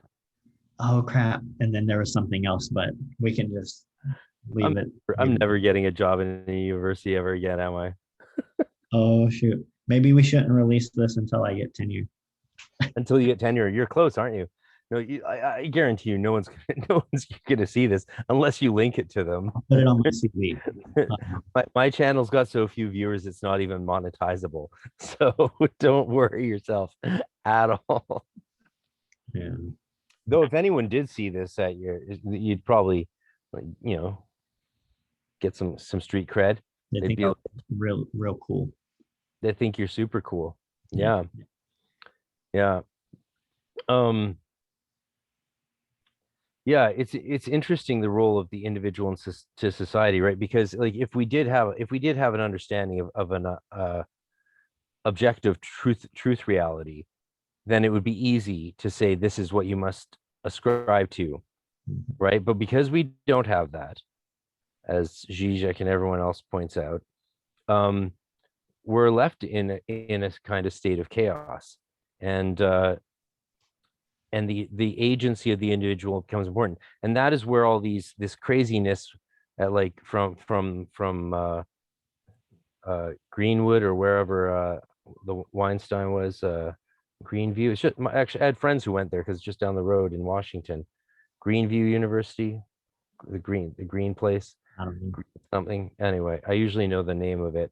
The whole university thing began at that Washington University near Olympia. And they're misusing those people were misusing these philosophical ideas for gender studies, for culture studies, and to then just bully and try and get power by saying that therefore nothing means anything, and I can live whatever truth I want, and if you have a problem with that, you're wrong. but that's where they're wrong. Obviously, as everyone with 2 cents to rub together can tell, it's nonsense. It doesn't make any sense, because the crucial thing with establishing the ethical subject is that it is subjective. Therefore, the last thing you can do is tell someone else how to be. That is then the definition of evil. Yeah. Well, the thing that you made me think of with this, right? The imposition of certain ways of being upon people in society. And, as we're talking also about practices within magic and experiences in magic, is that, right, the dissolution of the ego. And in some of that it allows you to also unify with the community. But I really also like what Steiner has in his dramatization of the conversation with the guardian of the threshold, is that you become liberated from the cultural, temporal, like situations of your generation, basically, and you are fully responsible from this point on if you choose, right, to take on that commitment. And then you have to work in that ethical unity, because you are liberated from any kind of responsibility of the unknowing, right, of being, having the veil over your eyes, so to speak. It's interesting. It's so cool to actually, I don't want this to sound bad to anyone, but talk about what I think with someone. I know I talk with the people with what I think, but I do miss my academic life. Like, as you know, there is a charm and a beauty and a wonder to being in the university environment and being able to really get into some deep thoughts. And now, deep thoughts. Remember that Saturday Night Live sketch? That was one of my favorites when I was a kid in 1990, like staying up late to watch it. Yeah. Damn. What haven't we covered? Oh man, I don't know. That's a good question. I didn't realize how long it's been, but I've got all the time in the world for you, brother. Yeah, I mean, I'm happy to keep talking. Yeah, let's keep going. So we'll see. Pause episode 2. Is this the break? Do you want to take a bathroom smoke break? Oh no, I'm good. I don't need to. I'm getting stabilized. So Oh, good. Yeah. But so maybe if we go back, just thinking of some of the original stuff, are there other questions we need to ask? Points we wanted to go off on? Well, yeah, we have covered a lot. I mean, I'm sort of curious. I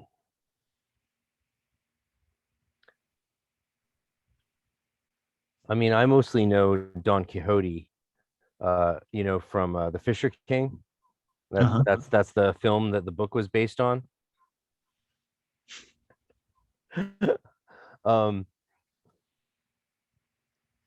Do you have much of a sense of what the question, like, when it comes to the question of, is there an answer to the question of reality in that book?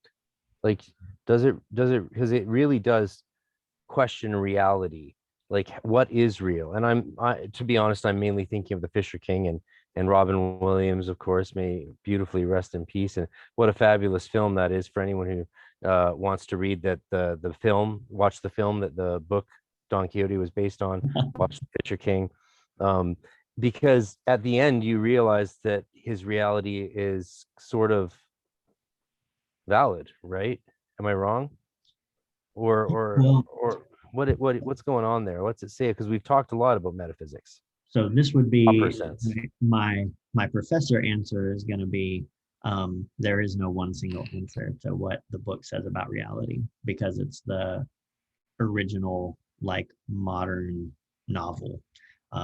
But I think what we get out of it, and what maybe is most, maybe if we're talking metaphysical and we're talking, the occult applications of Don Quixote, that sounds like a great paper, is that he chooses, right, to take upon himself a position in society and then behave completely according to those values that he determined for himself, right? So it's a self-imposed madness. But then his way of seeing the world begins to affect those around him, right? Don Quixote is basically this sequence of encounters that he has as his reality clashes with an alternative perspective of reality, which is the inherent problem, I think, that we're kind of discussing with your work and with modernity and postmodernity. And what comes at the end, and this is the enigma for me that I've always contemplated with Quixote, is he gives up his reality, his created reality. And it's when he gives that up that he's able to die in some kind of peace. And it's this moment of giving up the self, right? And accepting the world as the world is, but having been able to live in a different world. So he has achieved, right, the journey, the return. He has lived another world. He has lived another life. He's confronted this. He's confronted the death of this persona he created. So his own mask is dropped, and now he is finally Alonso Quijano, right, the guy who is Don Quixote. And then he dies. Then he can no longer exist in reality because he no longer has himself. So I'm not sure how to take it. I've got all these kind of like different ideas floating around in my head. And that's one of the great things about the class and the book. I love it. You know, it's interesting. Fun fact. Instead of studying that book in Waldorf school, what you do in grade 11 is for 2-3 hours a day, you have a main lesson, Hauptunterricht, as they call it, on every morning on Parsifal for 3-4 weeks. So 2-3 hours a day on Parsifal by Wolfram von Eschenbach. Of course, you know, Steiner Schule, German stuff rather than French. You know, in Canada, that's a defining thing up here. Well, Don Quixote is not French, Spanish. What the fuck am I saying? Sorry. I blame the lubricants. Always blame the lubricants. Kids, take it from me. Yeah, and that's sort of a similar book, right? It's a similar sort of quest. You could even, Don Quixote is very much a Parsifal figure, isn't he? Yeah, well, I mean, what he picks up is this is Spain transitioning from monarchy into kind of not, I mean, they didn't get to democracy until way later, but the shift in terms of the economic structures of society are opening up and turning to the merchant class and capitalism. So there's this shift culturally in Spain and across Europe at the time when Don Quixote would be writing, right? And so he is part of the landed gentry. He had a bunch of money. Well, not he had a bunch of money, sorry. He has land, but he does not have money and he cannot work because he's lower nobility. And so all he has is kind of like a little bit of land, and he's seeing the entire kind of monarchy way of life, economic system fall apart and shift away from him. And so his answer in some ways is almost, let's make Spain great again. He's like, let's go back to the days of chivalry. Let's go back to the knights. Let's go back to doing things this way, which I mean is also a critique of the mercantile shift in the capitalism that he's making. So there's interesting things going on with why he chooses the chivalric genre of literature. Because they say in the book, what happens to him is he reads so many books of chivalry that his brain dries up and he thinks he's a knight. Delightful. So maybe if we read too many books, our brains will shrivel up and we'll think we're sorcerers. Ironically, before we talked today, I took a break from all my, it's been a big day, crazy stuff going on in the world, of course, and especially in the magical world. I took a break to listen to Thomas Sowell do a whole thing on against intellectuals. You know, he some very interesting research, shall we say. Yeah. Well, I mean, I think if we're on that, you know, ideas We know we have kind of an educational system that's not benefiting everybody and doing favors to anybody, and is crushing people and stifling people and making it inaccessible financially, to the point where education has become like, right, this thing.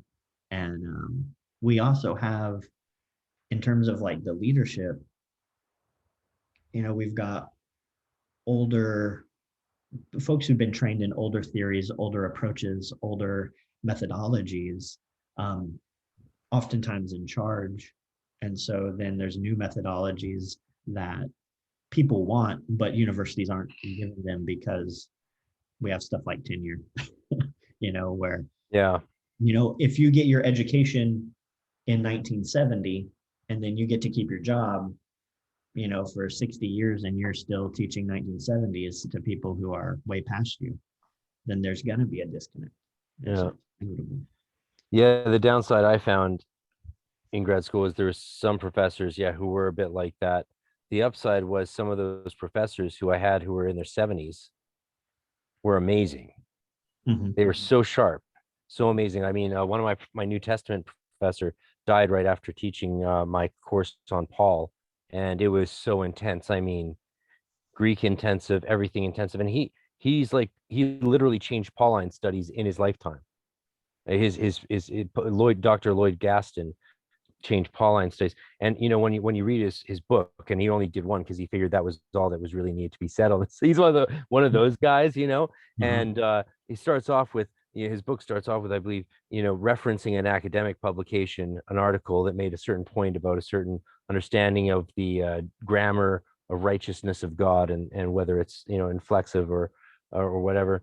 And he's like, we take this as an assumption of proving this thing, and then he goes from there and just advances this stuff so far along. And like, he was taught back in the day, he was a doctoral student, like I believe with Karl Barth, and studying with these my supervisor for my thesis and my whole study was a student of Richard Niebuhr, a great American ethicist. Like, so when you had these old professors, some of them were a little calcified and dangerous, honestly, and some of them were just able to transmit the most remarkable lifetime of information to you that you can only be really grateful for. And the academic system, I think, really, it's undergoing this crazy transformation right now that we're all watching in a very public way. And I tend to think that some of the hope might lie in online education and the further democratization of knowledge. Like I've watched every theological lecture put out by Yale University, and what's shocking is it's based after the first 9 hours of lectures I listened to, I heard maybe 2 or 3 things that I hadn't heard in grad school in Vancouver, which shows you like there's a lot of consistency to well done research here, right? And it's not actually that different between Yale and UBC. And when I went to conferences and met some friends who did their MDivs at Harvard, they were jealous of the teachers I had at my school and said they wish they could have gone there. I'm like, that makes no sense. And they're like, it's all about the teachers. It's like, damn, that's really true. And so since anyone through the internet can access any teacher anytime, in theory, if there was the system set up, I mean, you could just teach from home to thousands of more students. And it's not that much different than if you're in a lecture hall with 200 students overcrowding it, right? So there's a future there. But at the same time, physical universities aren't going to go away. And so the rethinking of this, I find very fascinating. Like, there's an active rethinking going on that I'm sure you're aware of, because it's not just going to it's not like there's going to be pitchforks and a radical revolution. No, this is going to be something that changes slowly. Hopefully we don't lose the meritocratic elements. Hopefully we push the meritocratic elements. I mean, I challenged my BA. People say meritocracy is dead. Not totally. Like, maybe the horse is lame, but the bullet's not in the head yet. Like, it still has, maybe a good doctor can save the academic system, because you still need it, right? Like, people say, oh, what's the point of going to university? Well, you're not going to fucking understand romantic poetry unless you study with a guy with a PhD in that stuff. And I know, because I study with some of those guys, and it's like, you're like, that's, you need to study for 30 years to be able to teach some of these things. And those are some of the most inspiring, classes I ever got. It was my professor of literature the first year or two who when he said if I could go back and do it all again, I'd study theology. I was like, yep, right, dropped out, changed course entirely, and thank God I did. It was one of the best decision I ever made, other than doing the GD. Was changing course from philosophy and romantic poetry to theology. Like, so fascinating. You got the Psalms. You don't need fucking Chaucer. Well, and I I don't mean that. mean, one of the interesting aspects is as you engage with that stuff, the literature from almost any moment, if there's something that you're searching for, like you can find that. And so whatever kind of draws you, you can pick it up in any time period that you choose to study. I think one of the saddest things is that we don't have opportunities for even anybody to know that they want to study romantic poetry seriously and in depth for the rest of their life. Like, how do you come to know that that's what your thing is? I knew that when I was 12 years old. Well, yeah, you got a great mind. Well, I mean, I think, and that's one of the things also is trusting your young self. Like, I always knew I wanted to teach, and that's the only thing that drove me to do 14 years of college was I want to teach. Where do I want to teach? At the university level. Okay, I got to do all this stuff to get there. But that was also from a young age. Like, I didn't even know what I wanted to teach. It was just, I want to teach something. No. Could you see me teaching college again? Yeah. Could you see that? You should do it. There's an upside to not having finished your PhD, and I'm sure you're aware of that, because universities can pay us like way less to basically do a very similar job. Mm-hmm. Yeah, you know what I'm talking about.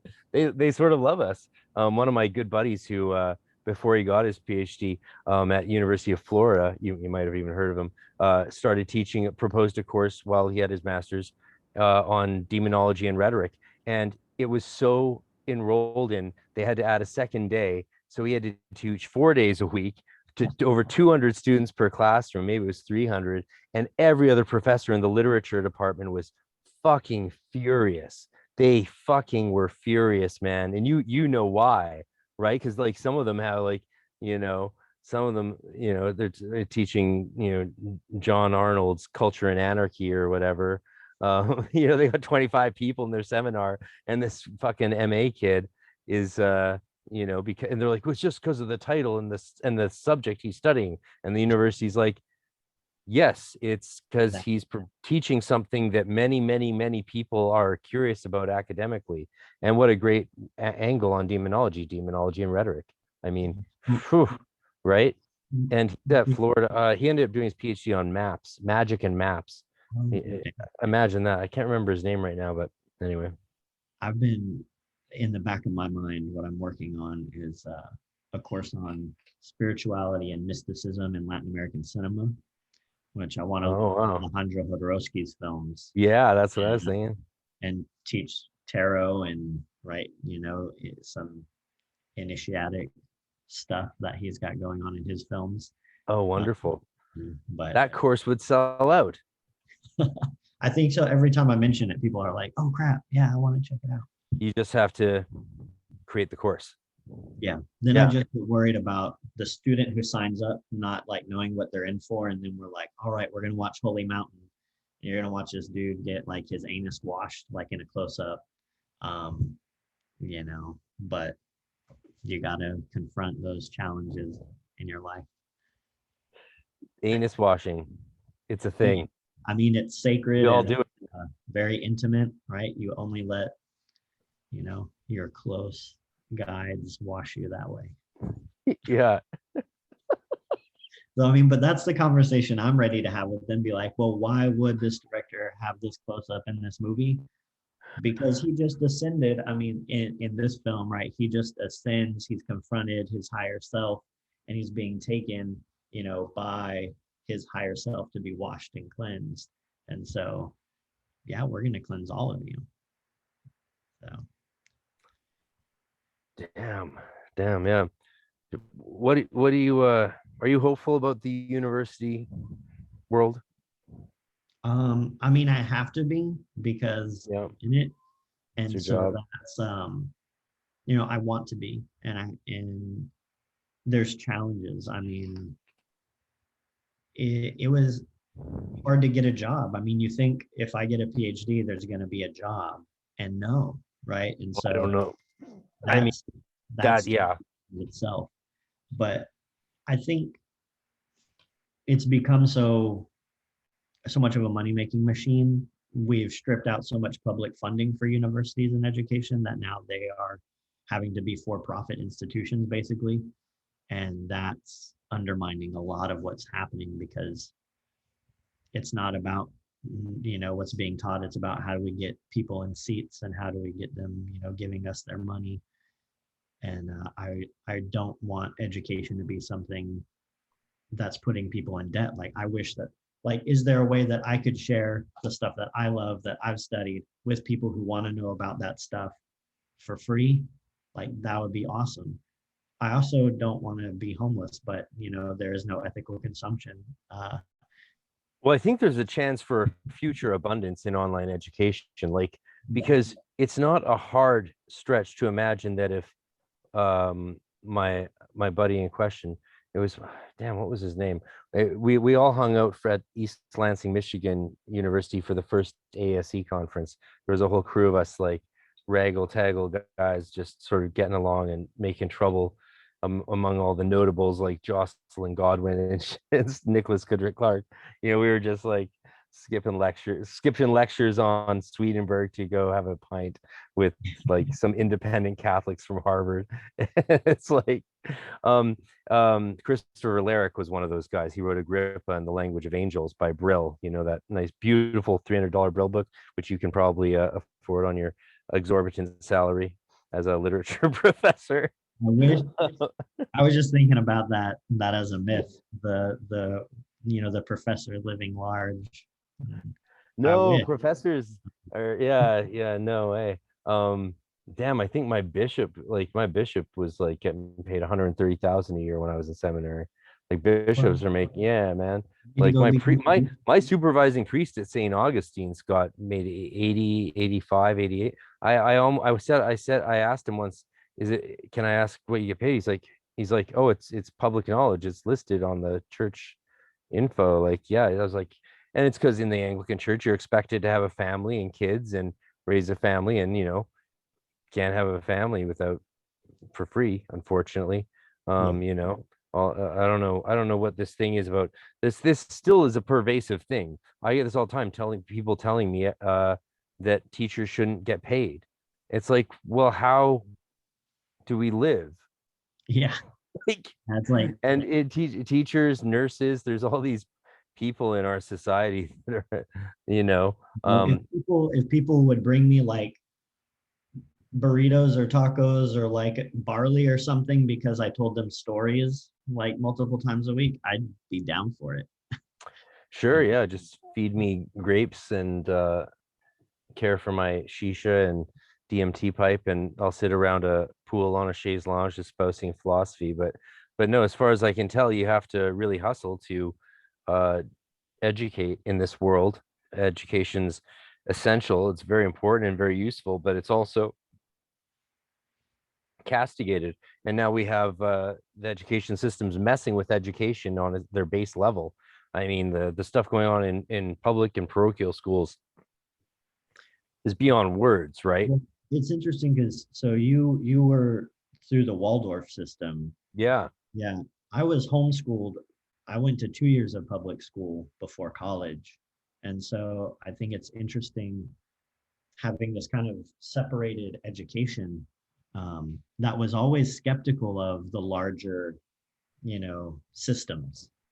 I don't know if that was also part of Waldorf is, kind of like looking out and going, we're not part of that system. That's something else going on. You should be skeptical of it. Yeah. One of my friends whose dad incidentally owned Banyan Books, the big occult bookstore in Canada here in Vancouver, he referred to it once as social retardation.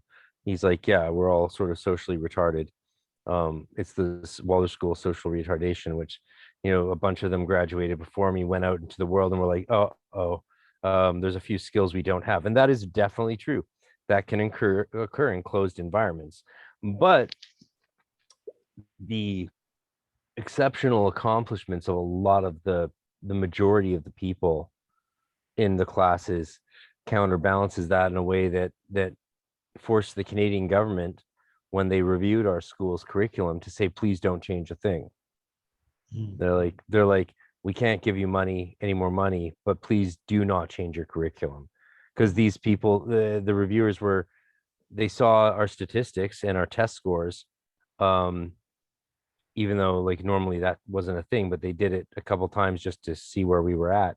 And they're like, yeah, your system doesn't make sense for these, how you're achieving these numbers, right? It doesn't make sense. The spiritual methodology of education and pedagogy that's running these systems doesn't, like, it makes no sense why kids who aren't allowed to read till they're 9 or 10 read better when they graduate than universally any other education system for children in the world. Why is that? That doesn't make any sense, except Steiner had a theory that the emotional aura needed to develop properly, and if you start reading when you're too young, then that forces an early development of the mental aura, which inhibits the imaginative faculty and the child's ability to develop emotionally, and that impacts the whole being. And that's his theory. It's fucking insane from an academic point of view, right? But they, at the same time, the government officials couldn't deny the test results, so they're like, we can't approve of this, but don't change it. And that's how sort of Waldorf schools are. You know, there's a bit of good and bit of bad. They also don't admit kids sometimes in grade 1 if they think their soul's not fully incarnated, and they test that by a drawing of a tree, a family, and a house and a son. Wow. Yeah. My best friend didn't get into Waldorf because his people were floating off the ground, and they considered that his soul hadn't fully incarnated and he could benefit from public school education from a more, they saw him as disabled. Just like kids who read naturally from a young age are seen as struggling with a deficit. Yeah. Like they'll be challenged, but they'll probably be okay. But it'll be harder for them, given that they're just naturally reading at age 5 or 6, which is so like, I know people listening are gonna be like, that's wrong. That can't be right. And maybe it can't be, but by the time we test out in grade 12, proof's in the pudding. It all works out. Yeah. No, a lot of stoners in the Waldorf school system. Annie Lennox, Anna Paquin. The Eurythmics are named after eurythmy, which is, in my opinion, weightlifting for the aura, that dance form that exists in Steiner School. And it's very different. It's nothing like homeschooling, really, because you're around other kids. You still have the social element. In fact, you have a concentrated class of a very small number of people, like usually 20 max, and they're all together mostly for 12 years, every class in the same room.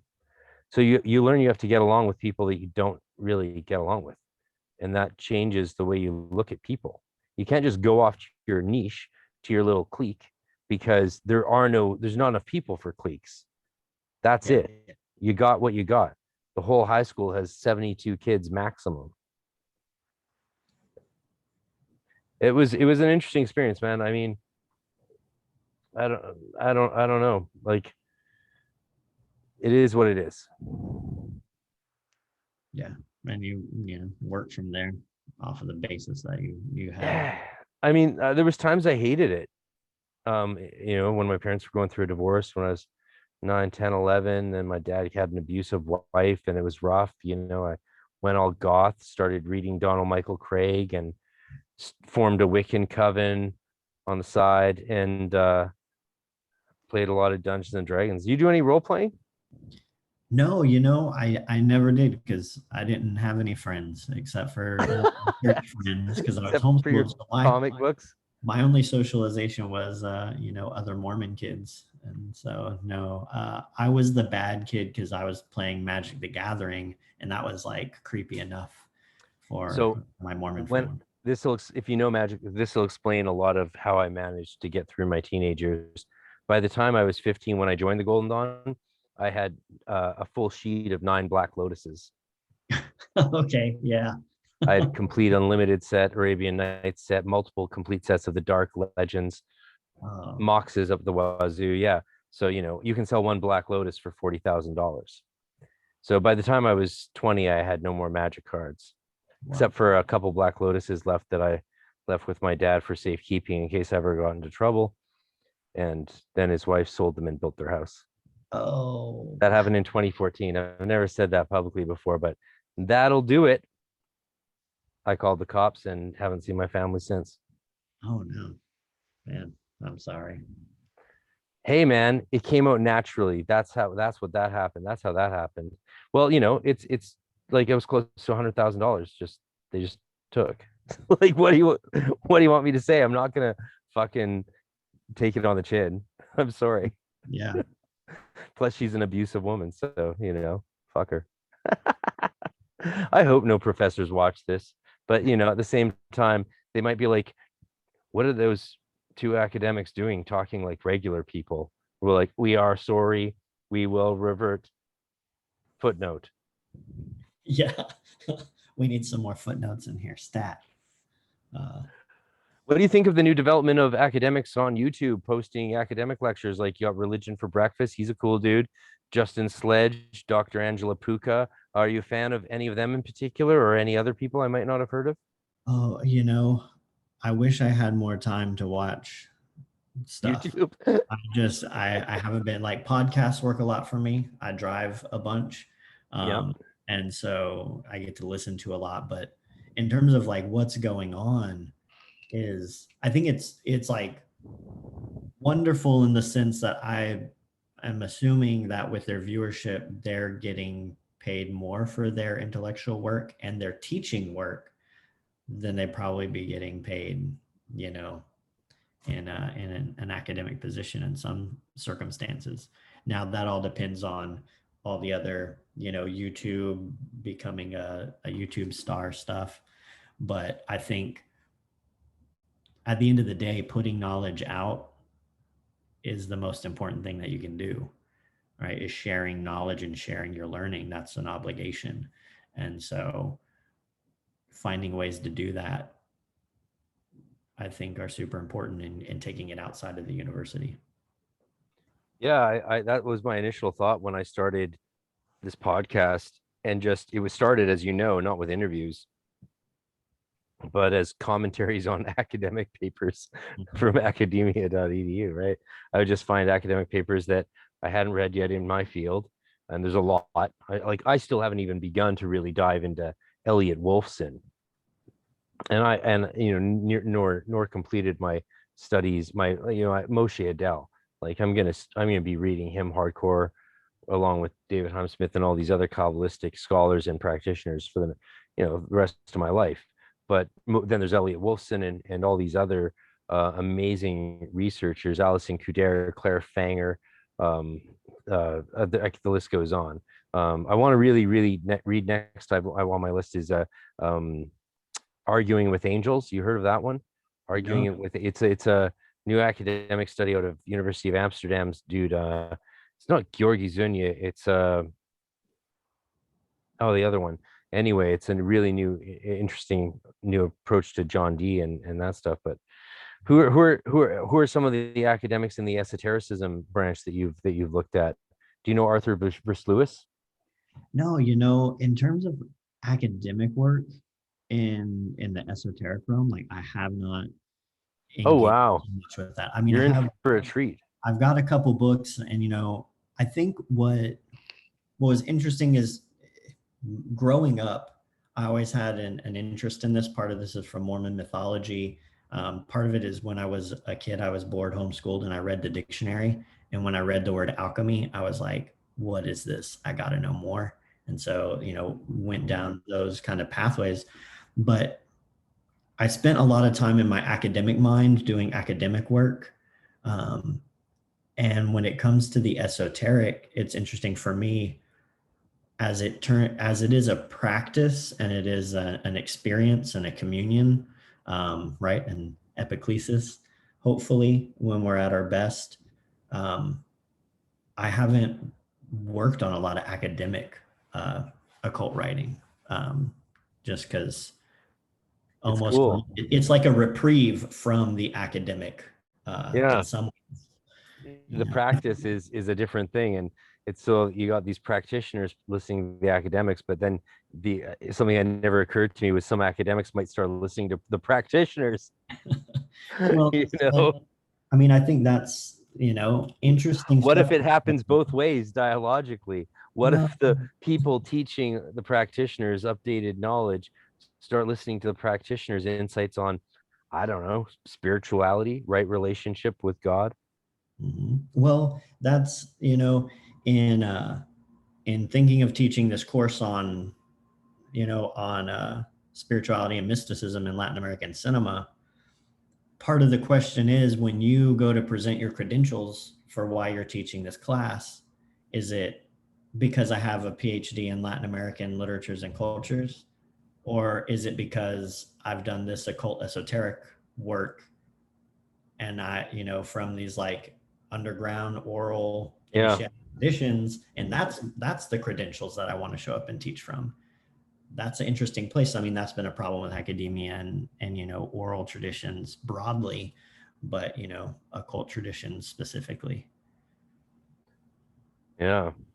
I couldn't let you go without touching on aliens. Okay.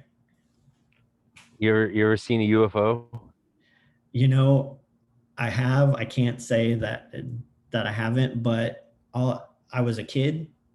Wow, you We actually have an experience? we're somewhere around San Antonio. It's super minor, but Wow, just that's more than I driving. have. This was before like phones and iPads, so you're just bored in the car at night. So I'm just staring out the window, and there were like three dots of light in a triangle formation, standing like still in the air, and then they just did like a loop, and we're gone. And that, I Sounds mean, that's accurate. What do you think like that was? awesome. What do you think they are?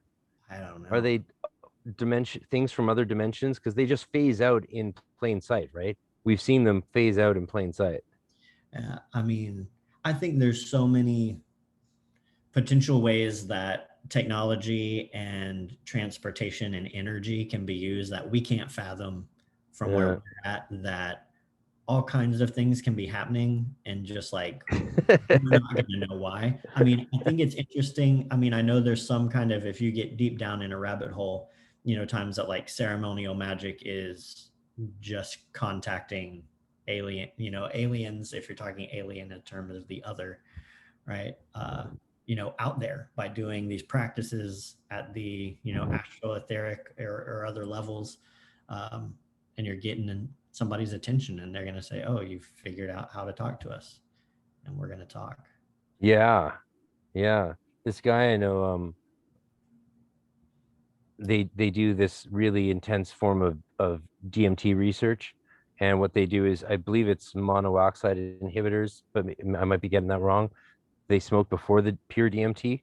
And so that actually does this thing I had never heard of anyone doing until recently, that turns the 15-minute DMT experience, which obviously I probably can't ask whether you've had or not, you being in the States and whatnot.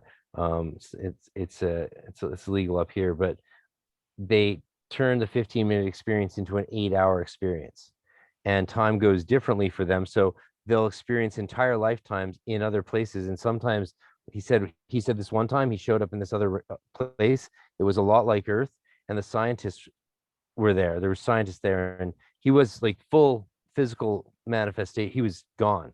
8 hours, his out of his body, just gone. He forgot he existed on here. And there were scientists there saying, "Oh my God, you actually showed up. You're actually here." Lived a whole life in that world. Then 8 hours later, back in his body, freaking out.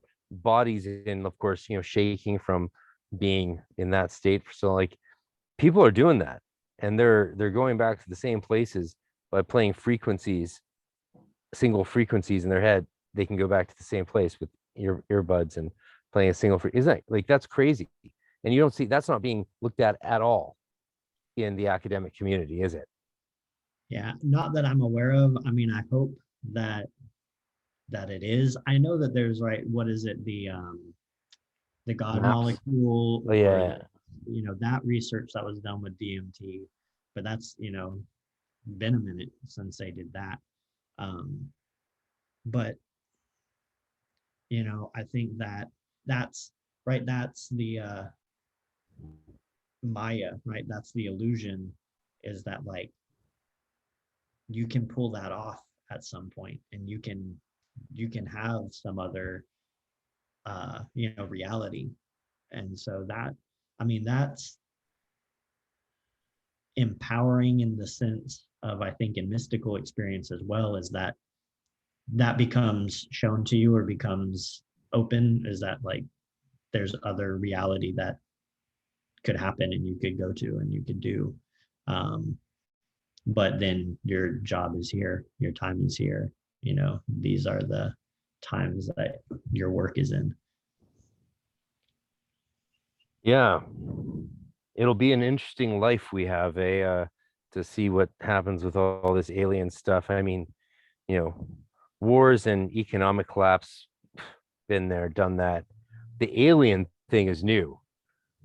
This is the Yeah. first time that the government's like, yeah, we don't know what's going on. And it's like, fucking finally. And who knows, we might find out nothing else in our lifetime, but we might find out more. We're definitely going to find out more, I think, about the entheogenic realms and studies, and more about, like, what's really going on. Because psychology sort of hit a wall, right? It seems like psychology hit a wall at a certain point. And I think this might be part of the way past it. That, with, of course, the fusion of all the physical sciences, cognitive science, that can study it if the governments allow us to. And if they don't, well, China will do it. And maybe we'll just all live under a China totalitarian regime, but also have DMT hyperspace research. Probably not. Probably not. We'll probably all just be working at Amazon to fund the next fleet of penis rockets. Well, I mean, we're living in a weird world where you have, like, the guy from Blink 182, leaking government UFO videos, and then the government being like, yeah, they're real. It's just like, what did I think as a teenager, that, like, oh yeah, this is going to be my future? Hey man, you know, uh yeah, maybe rock and roll will save us again. We need all we can get. There's a great book I'm reading called Season of the Witch: How the Occult Saved Rock and Roll. Oh yeah. I mean, And I want to have that guy on the podcast. I went to his Twitter profile and I was like, just because he wrote this book doesn't mean I'm going to be into him. And his entire Twitter is all Dungeons and Dragons. heck yeah. Oh my God. I was like, yeah, we'll get along just fine. Just like Justin Sledge, who I'm reading Justin Sledge's master's degree, which, believe it or not, is like is semiotics. He applies semiotics to John Dee in a similar way that Christopher Larrick, Dr. Christopher Larrick, applied it to Agrippa. Well, And I think we need those because we're 21st century minds trying to engage with material that's older, and we need also just linguistic tools, vocabulary through which to engage with the material and how it's functioning.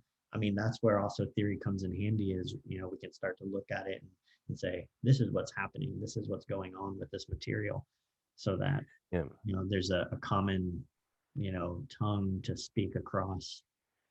yeah, just for those listening, because we've said the word semiotics a lot. I know it's a fancy dinner party, one of them $5 words.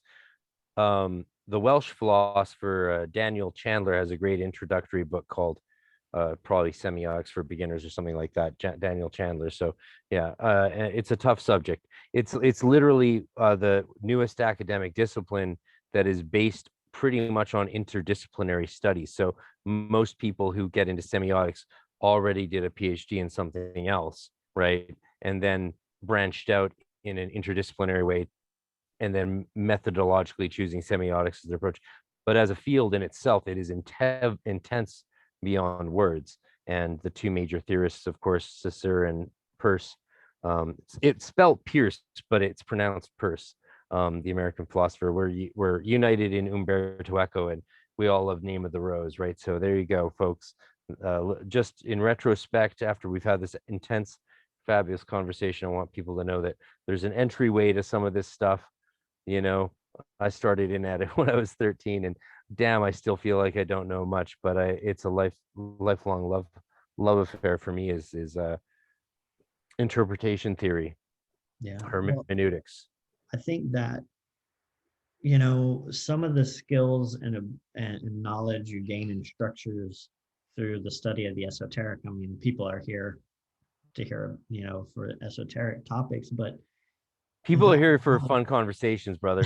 I that promise you. knowledge and stuff also shifts over to being able to comprehend what's going on with, the semioticians and signs and studying linguistics, because at the end of the day, we're vibrating words, we're, doing chants and calls, and it's a linguistics, and what's the exercise of that and what's the function of it. And I think some of it's like coming in from the experiential side. If you've been doing the work and you come in and you start picking up stuff about semiotics or, reading Derrida, it's a challenge because of just the there's jargon in there, academic jargon, but Yeah, the yeah. ideas are things that you're encountering in an experiential, ritual, magical context. And they're just trying to use other words to explain what's going on. I feel like Yeah. everybody's kind of talking about the same thing in some way, but it's the thing you can't talk about. It's the ineffable. So if no one can actually say what the heck they're talking about, well, we've got to just talk around it from a lot of different angles. And Yeah. that's where I am. That's exactly why I'm really glad that I departed from philosophy and literature into theology, because there actually is a field that does talk about it, and that is mystical theology. It's an academic field, right? The professors who study mystical theology, like Kevin Hart, I think he's an Australian guy, not the Kevin Hart from Netflix in Hollywood, but it's the same name, same spelling. His books like Trespass of the Sign and stuff like that. Also works like Dorothea Zola's Mysticism and Resistance, which is basically a mystical theological exploration of the same crisis demonstrated by a book like Elie Wiesel's Night.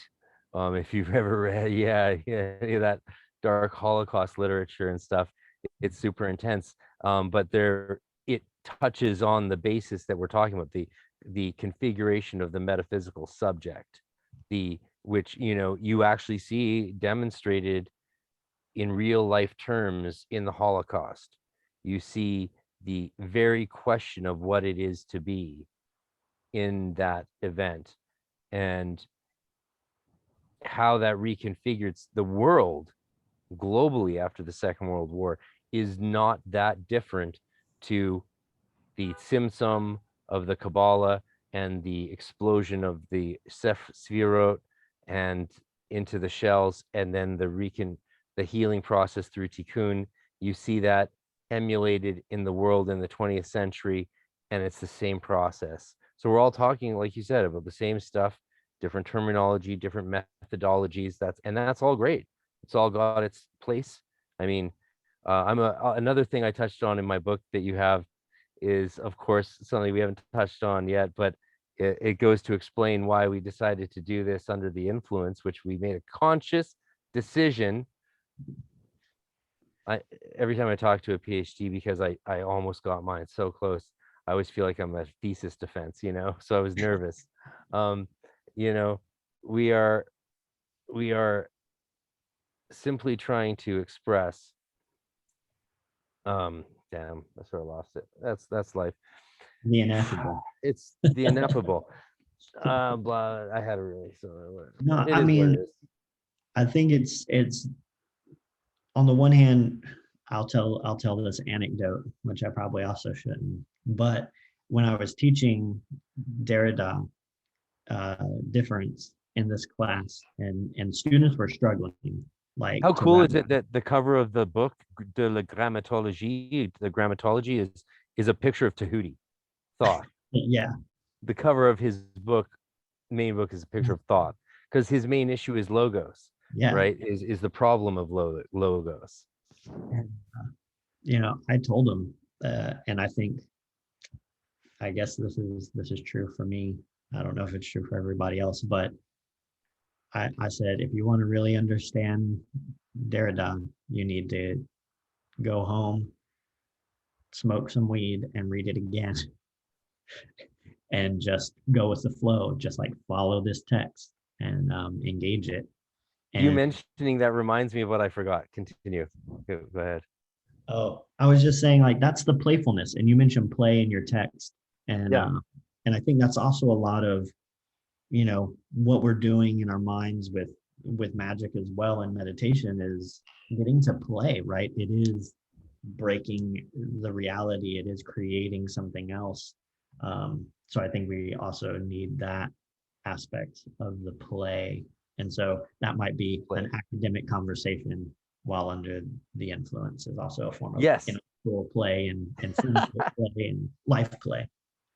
You remind me, yeah. So the piece that was missing, that I was saying that I mentioned in the book is the idea of jouissance, Mm-hmm. and the idea of jouissance is something that Foucault addresses. I mean, all these undergrads running around saying Foucault, power, anti-racism, blah blah. It's like a bunch of fucking nonsense, right? Like they're just like, they didn't read the books. None of them read De la Grammatologie. None of them read the history of sexuality. None of them read those things. They just listened to a few like professors that I don't know how they became. I don't want to get into what's going on because it might, but we all know what's going on. And jouissance is an idea that was then taken up also by Robert Corrington in his approach to natura naturata and natura naturans, and the pre-categories of spirit and nature, and looked at the self ecstatic overflowing of signs impacting within signs, which is the unlimited semiosis from Persian semiotics, is very interesting in relationship to, say, scrying and pathworking, Buddhist mindfulness meditation, all these things, right? Like if you want an academic discipline that will allow you to study these phenomena of mystical theology, which mystical theology approaches in theological and philosophical terms, but which semiotics is able to look at in linguistic and cognitive science terms, and really fundamentally in hermeneutic terms. I mean, and it always, in my opinion, for me, I always like to bring it back to Gadamer, because I think Gadamer is a major piece that we are missing, right? This idea of romantic Schleiermacherian interpretations of understanding as the union of two souls on a higher level. Fuck no. That's like, maybe gnostically you connect with God and your true higher self, but I can, on a higher plane, and that's how you fully understand who you are and your role in this world. But that's why I take that into a realm of the subjective determinism of the ethical self in relationship to nature. It's a solo subjective ethical determinism, but that does not usurp other people's reality. It can't usurp other people's reality. So Schleiermacher in the 17th century, I believe it was wrong when he said that all understanding is a union of two souls on a higher plane. No, it took till the 50s and 60s that Gadamer, a student of Heidegger, was able to come forward and say, look, it is a fusion of horizons. The horizon of your understanding and the horizon of my understanding must fuse together for us to have understanding. And that fusion occurs through the sharing of common meanings. So as soon as you eradicate common meanings, i.e., what words mean, what things are, you slip into almost unredeemable relativism. And that's where that hippie slogan goes bad. It's all relative, man. Well, no, not really. Sorry, it's not all relative. It is, especially when you're on acid, from a certain point of view. Like, the chessboard is bottomless, but categories still exist. Reality still exists. We don't know what the substance is that we call the material, the prima materia. Mhm. We don't know what the prima materia is. We actually don't know. We call it vibration, energy, matter, quantum particles, spirit, energy, uh,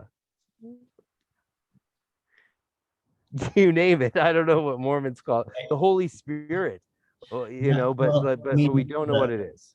the impulse to exist, right? Whatever that is, the being, right? The why is the being, the being of the being. Yeah. So the joyful expression of reality exploding beyond itself is the jouissance. This is how nature is natured. Mhm. Jouissance. That's the point. Nature Yeah. is natured by jouissance through an ecstatic expression of being that seeks after the ever retreating abgrund of itself, or Lacan's objet petit a, like the more. You always want the more. Yeah. But you define what that more is, and you're by your own ethical determination. What is the event that defines you, that makes you you? And this is where initiation is so key. This is where initiation unites the process of magic with the reality of mysticism and Well, combines those two things together. and learning how to bring them back together when separated. I mean, it's the reforming of the dispersion, right? And it's those steps and, learning to Dissolve deconstruct. et coagula. Yeah, yeah. I mean, you got to do your mercury, sulfur, and salt processes. But, Amen. um, Brother, you dude, should, you should join my online my magic club 1 week as a guest for a little cyber ritual. Do some anytime. Enochian magic with us. You'd probably dig it. Yeah, I mean, I would love to. I was gonna think this is just an idea that illustrates, I think, that joy, that explosion of joy in the face of the challenge of life. And this is from Alejandro Jodorowsky's The Holy Mountain. But they're about to reach the summit of the Holy Mountain where the masters are, right? This is where they're going to learn the secret of immortality. And they're about to climb up and they're on the side. And then one of the nine who are being initiated says, I can't go any further. It's too hard, right? This journey is too hard. And of course, it seems absurd. And I love Jodorowsky because he does this. He goes, well, they tell this woman, rub your clitoris on the mountain. And it seems like very superficial, but it's also like when life is so challenging and so hard, the only thing that you can do is turn to that jouissance, that joy, that pleasure in the world. I mean, we have a world of material reality that is hard and terrible, but sometimes you also have to just turn to the joy and rub the mountain, you know. I So, had a Slovakian friend once when I was writing my master's, and he worked at this cafe called Artigiano in Vancouver. And it turned out one day he saw me reading Zizek, and we sat down. It turned out he was a big fan. And this is a guy who had survived like the shit in Slovakia or Slovenia. He was Slovenian, right? He was from near Ljubljana, where Zizek teaches, I believe. But he was one of these kids who'd like seen his best friends shot down in the street on his way home from school. Like they've damn, this was like 2003 when I was friends with this guy, and he saw me reading Zizek. We talked about Zizek, and I got to some sections that shocked me. Was some early days for me with Zizek, my first 2-3 years in reading him, and I was like, damn, he's like talking a lot about orgasms, and and I don't know what to make of that. My buddy turns out to me, he's a bit older. He's like, hey man, Zizek is all sex. And I was like, I didn't know what he meant. But as I kept reading, eventually I came to this understanding of the philosophical jouissance, which really is a huge part of this Abraxas IAO formula, um, especially the initial stage, which probably doesn't get enough credit these days. The Isis stage, the fecundity, right? The goddess, the new life. Everyone wants to be the catastrophic apophis and the torn down, broken death god, dealing with demons and rugged transformation of all your worst qualities in the klepote and that's fine. And then the other people all want to be spiritual masters, dwelling ever in the lands of Osiris, ruling over their subjects as gurus and know-it-alls and masters, right? Which is all well and good, but what about the Isis stage? So what about the stage of the neophyte? Because that is the secret to the final stage. The secret to the Hierophant is that the Hierophant always has the mentality of the neophyte. He is the neophyte, because if he's not, he can't initiate the neophyte, right? And that is that jouissance of that Isis stage, of that fecundity. It's got the secret to continuing the whole cycle and starting it over again once you've done IAO is jouissance, is joy, is the Bacchian glass of wine, is the naked running across the field and the screams from the mountaintop, like ecstatic fucking human naturalism. Yeah, I mean, when you come back, That's what this is mean, about. That's what this book's about. And when you here's a picture of me when I started writing it 2 years before I finished that book. That's in right outside Dublin on the Hill of Tara. that looks magical, yeah. It's the same cloak I wear all the time on these videos. I've had it since 2001. Hey man, That's got some power in it. take care of your magical tools. Yeah. This has been so fucking awesome, bro. Like, so awesome. I've really enjoyed it. So I appreciate you. I wish I could come to one of your Don Quixote classes. Well, we'll have to get together sometime and do all kinds of classes and all kinds of stuff. So, well, we have big plans. Everyone I know has big plans. After everything we've been through, it's like we just sort of want to put on as much shit as we can, like international events, international conferences, ceremonies, retreats, initiations. We all know the places to go, the people to connect with, and the audience is larger than ever who want to really dig deep on this stuff and figure out what our lives are about. And at a time when people are traveling hyperspace through DMT for 8 hours to the same place, and aliens are real or whatever is happening, and how can we not explore this stuff and take it seriously? Magic's being understood better than ever from the efforts of people like Peterson and Skinner, and even the non-practitioners like the new players on the scene, Dr. Sledge, Dr. Puka. How adorable are they, huh? Like Sledge with his super dry humor, like his dad humor, and then Puka with her the melodrama of I don't know if you've seen her videos, but the academic fun. She's Italian, right? So like, and thank you for the academic fun. It's like academia is fun. Damn, let me go read another essay. Jesus Christ. Okay, it's a gift to our community. Yeah. I mean, we need all of that. And that's the thing that I think is gonna keep, everybody's looking for different things, I think, coming in, like why people step into the occult, or esoteric, or, magic, whatever the tradition is. But, I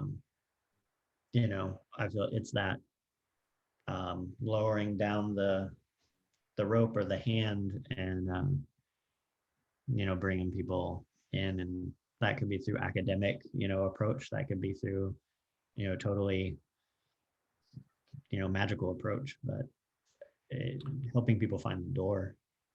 Yeah, well, I'm excited to talk with you more offline as well about your experiences with the Cicero stuff, and I'll let you know what I'm doing and what me and my people are working on, because it's not a secret. It's just most of what a lot of us are doing, like especially with the trouble, like the troubles in the magical orders. This one of the largest GD orders just had a huge schism. Actually, that when I looked away by my phone, that was one of the chiefs of that new schism, one of the orders. They're dealing with the schism, and it's affecting all these people. And one of them just called, like, and earlier another one of them just called, and they're on opposite sides of the fence, and I don't know what to say. But I want to help the people I know, because a lot of people have joined these orders on my recommend. And while these challenges are occurring, there's an opportunity for us to reinterpret a culture in a way that might be more inclusive, though I don't like that. For somehow that word feels icky these days. I don't know why. Don't ask me why is the word, but more yeah, well, the word is inclusive, more inclusive to the different people who want to practice and learn and develop these technologies in their own lives, right? Because that's what they are. And if the orders don't want to do a good job of that, well, there's lots of room for academics like you and failed academics like me to create conferences and retreats and events. Like there's no limitations actually, right? Like this is where Crowley's right. This is where he's right. Like, why can't you do that? Oh, because of this and that and it's like that. None of that's nothing you said is true. Crowley would probably have said. Like he'd laugh. I'm sure and he'd be right to laugh. We impose these limitations on ourselves. We prescribe these closures, and that only and closures always limit one thing more than anything else, and that is spirit, right? Yeah. So hopefully we can do like lots of cool retreats and conferences that mix academics and occult practitioners and just whoever's interested in any of it. Anyway. Yeah. No, I guess maybe in wrapping up, because I got to go to the doctor in the morning, I guess. Yeah, this has been beyond epic, brother. But Beyond epic. I can always talk for way too long, especially when I have help. But the idea, as you're talking about, like the schisms and the openings, I mean, at one time, right, something being cleaved open is an opening, but then trying to approach it from that unifying force of the all, I guess that's tough stuff to do in everyday life with other people. Before we go, yeah, that is. But we'll do stuff. Things are happening. Things are going to happen. We're going to do some cool stuff in Prague for sure. Come hell or high water, and Ireland. Hopefully you join us for some of that stuff. And yeah, I'm very curious. I'm very curious since I'm not in the order world. I'm not actually affiliated to any groups. I've spent my time with independents and self initiates, which is not my thing. Like I failed at my attempts to do that when I was young, but now applying the skills I learned academically back into the magical world reflexively, I've discovered that there's some things I missed, and that's opened me up to some new methodologies that are proving very effective, and that's not to be ignored. Especially since as much as well, so many are fleshing out the grimoire world and really understanding how to achieve increasingly effective physical initiations and evocational magic, as the transformation of invocational and initiatory magic has been sort of left to flounder a bit, and there's a lot of room for us to increase, I think, our understanding of that, um, simply by eradicating some of the strictures and dogmas that we've been constrained by coming out of the Masonic world through the structuralist movement, and deconstruction and postmodern philosophy has really had not actually that much impact on the occult world yet, as you probably have heard said. Like, takes about 50 years for academic thinking to filter out to the mainstream, which is why the deconstruction relativism of the 60s is only in 2010 started to impact pop culture. It like literally happened exactly as every professor I knew said it would happen. It's like they're like all Nostradamuses. They called it. The problems with all of this stuff, from which really it all stems from a form of anti-intellectualism, unfortunately, right? Just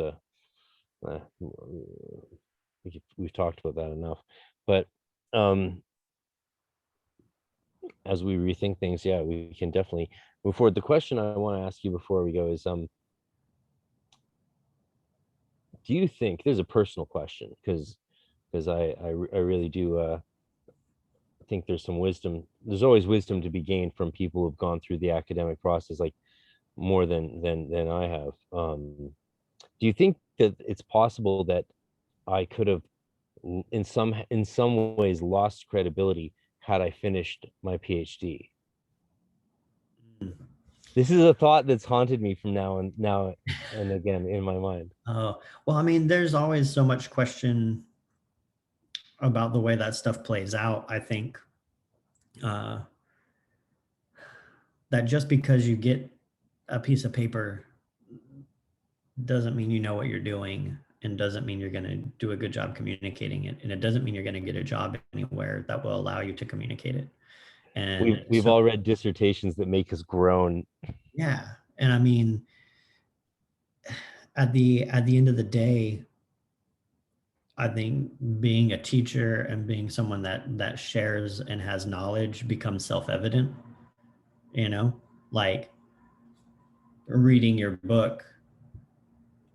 I know what level you're working at in terms of the academic moves and the processes you're doing and the level of work you're doing. So like a piece of paper, I don't think at the end of the day changes your knowledge and your ability to share knowledge in any way. You know, there was a key moment actually, and most people I couldn't talk about this with because they would take it the wrong way. But when I finished it, I handed it to my supervisor, Dr. Sally McFaig, and she's a brilliant woman, first female dean of a university ever in North America, and a Yale alum. Her books, Metaphorical Theology, Life Abundant, just amazing woman. She just died last year, and fuck, man, what a human being. She actually told me to not submit it for my master's, to withhold it, wait 6 months, add 50 pages, and resubmit it just for my doctorate. Yeah. Isn't that fucking crazy? I mean, And I didn't because I was signed up to do a dissertation on Evelyn Underhill with Nicholas Goodrick Clark, right? And I wanted that experience. And she's like, okay. She was very disappointed I wouldn't take her offer to go to Yale, and that she also thought that I was wasting that book on a master's thesis when, you know, like that whole book of my 115 credits counted for 3 credits. I mean, this is definitely, you know, dissertation. You have it? Can you hold it up? Yeah. Oh yeah. Heck yeah. I need a picture. Oh yeah, perfect. No, cover my name. That's good. Yeah. That's so flattering. But no, I mean, it like I'm reading it, and I'm not as deep into the philosophy background as you are. And like it's like I'm getting it, but it's on the cusp of what I can gather. The University of British Columbia only had 2 professors read it because they couldn't find a third able to. Yeah. And that wasn't meant as a that they weren't saying, as you know, they weren't saying because you're writing too weird shit. It was because they didn't have another professor competent in that field of knowledge. It's not that I was actually, the book's not in a rarefied field of knowledge. It's a very popular field of knowledge, in fact. And it's really, really, I can't even tell you how cool it is 15 years after writing the thing to talk to a professor about it. You know, and I spent a lot of the last years challenging it. Like I didn't put it out right away publicly on Amazon like I did last year or the other year, because I wasn't sure if I was right. And it took me about 12, 13 years of living and challenging and touching base with it as a thesis before I edited it and put it out as a book and was like, no, I think this is right and more relevant now than ever. Like honestly, when I wrote it in 2003 to 2005, I don't think it didn't make sense like it wasn't relevant to the current conversation in public culture at all. Like no, it was interesting academically and philosophically and especially mystically, but not relevant to popular understanding. No one, it wouldn't make sense to anyone. Now I think even to the layman, there are plenty of sentences in it that will ring abundantly true. Do you think I'm wrong? And please don't pull punches. Well, I mean, it's definitely, I'm asking for a real review. Strong on the theory, like it's very, you know, heavy, and you do have to have the background, you know, to go when you're talking about ontology, hermeneutics, you know, semiology. there's a lot of terms that carry a lot of weight. And so I think in terms of an academic piece, like it functions very well. I think if you wanted to get this to like everyday, dude who didn't go through grad school reading theory, then, that's a different approach. But I actually think that I'll probably spend the rest of my life explaining that book to people in different pieces here and there. yeah, Yeah. well, I think one of the things that as I was reading it, I felt that your practical experience with mystic and magic practices was informing, what you're writing. So when you were That's questioning when interesting you because wrote, none of the four professors who read it knew any of that. So it's yeah, really, really weird for you as with your literary and philosophical background to know that and then see it from that perspective. You're one of the few people in the world that could actually see it that way. because when you said you were doubting yourself about it being, right, I was thinking the thing is like you'd already done this work. Like the work had been done, right, internally, ceremonial, Yeah. magically, and basically this is mapping it on a surface that is academic and that looks at, the text not only in philosophy but also in mysticism and spirituality, that weave those together into a conversation that I think is, for me, is really important. Like if Thank I you. were thinking let's teach a class on mysticism and magic, like this is the process. This is like a handbook in some ways. Please let's turn it into a handbook, into a you can write an afterword for the second edition, and we'll both make money when all the universities pick it up. All right, boom. No, but actually, I think no. I'm being so. Let me pull out of my tailspin of self-deprecation. That's really cool to think that. Yeah, I think it could be. There's universities still using today.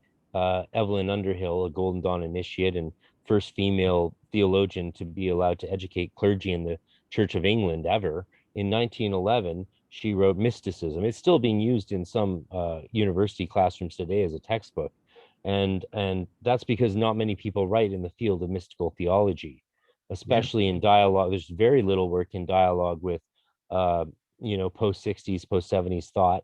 You like what I did there? Except for, like, say, Moshe Adel and some other thinkers like that, some of the avant-garde of theorists. So yeah, the idea that it could be used in a class on that those in those studies is really cool. And that would be a dream, of course, but we'll see.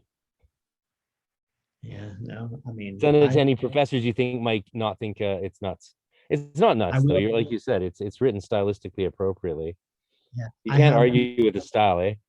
Yeah, I've got people who already I have in mind. I've been talking mysticism with some colleagues and stuff like that. So I'm gonna pass it along. It's a beautiful tradition of mysticism from Nietzsche all the way through Zizek. It's not what you'd expect it to be, but it's there. And if there's one thing I can say, like, I started researching and writing this when I was 21 in grad school after challenging my BA. And what it was I became an adept of the Hermetic or the Golden Dawn in 2000, 1999, 2000, when I was 19. It took me 6 years to put that into words, and these are the words. So Yeah, that's what that is, really. I And mean, it's an awesome tool, and I mean, it was clear to me what was going on. yeah. With throughout the text. And one of the things that really highlighted it for me that I really, really enjoyed, and I don't know why we hadn't talked about it before, is you have the moment in there with the quotes and everything showing that a philosopher is a magician, that they're the same, right? But I don't say it like that, do I?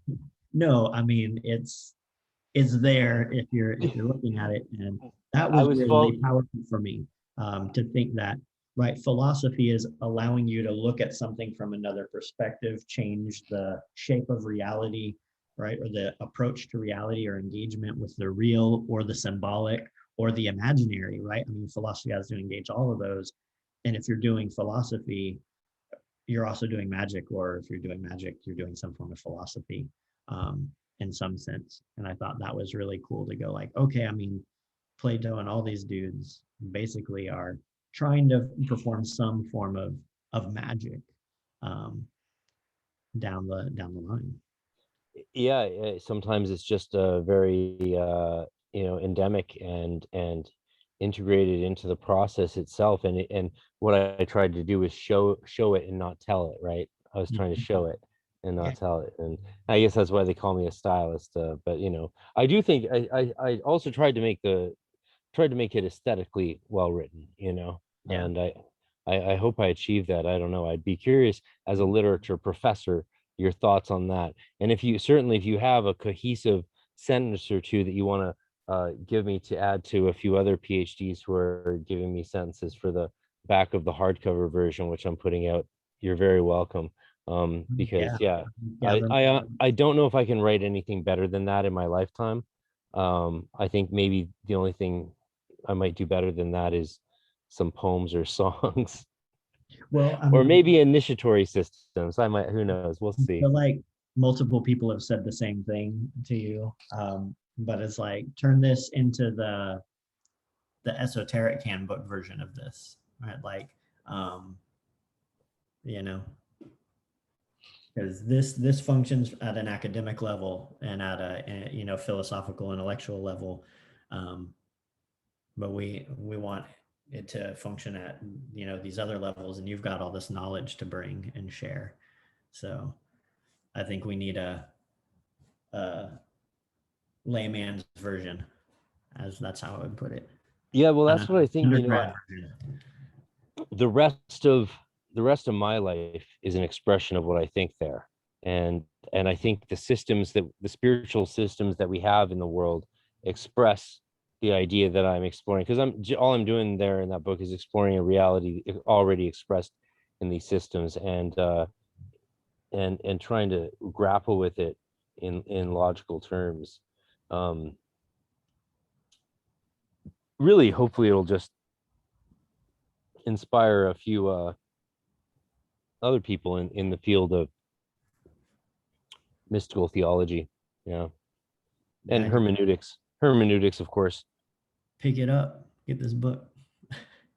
Yeah, folks, it's been such a pleasure to talk with you, and damn, yeah, what a good time, and uh cheers, brother. Oh yeah, um thanks. yeah, Um, yeah, captain, my captain, professor, my professor. uh, I wish I could audit one of your courses sometime, or now we'll make it to a thing.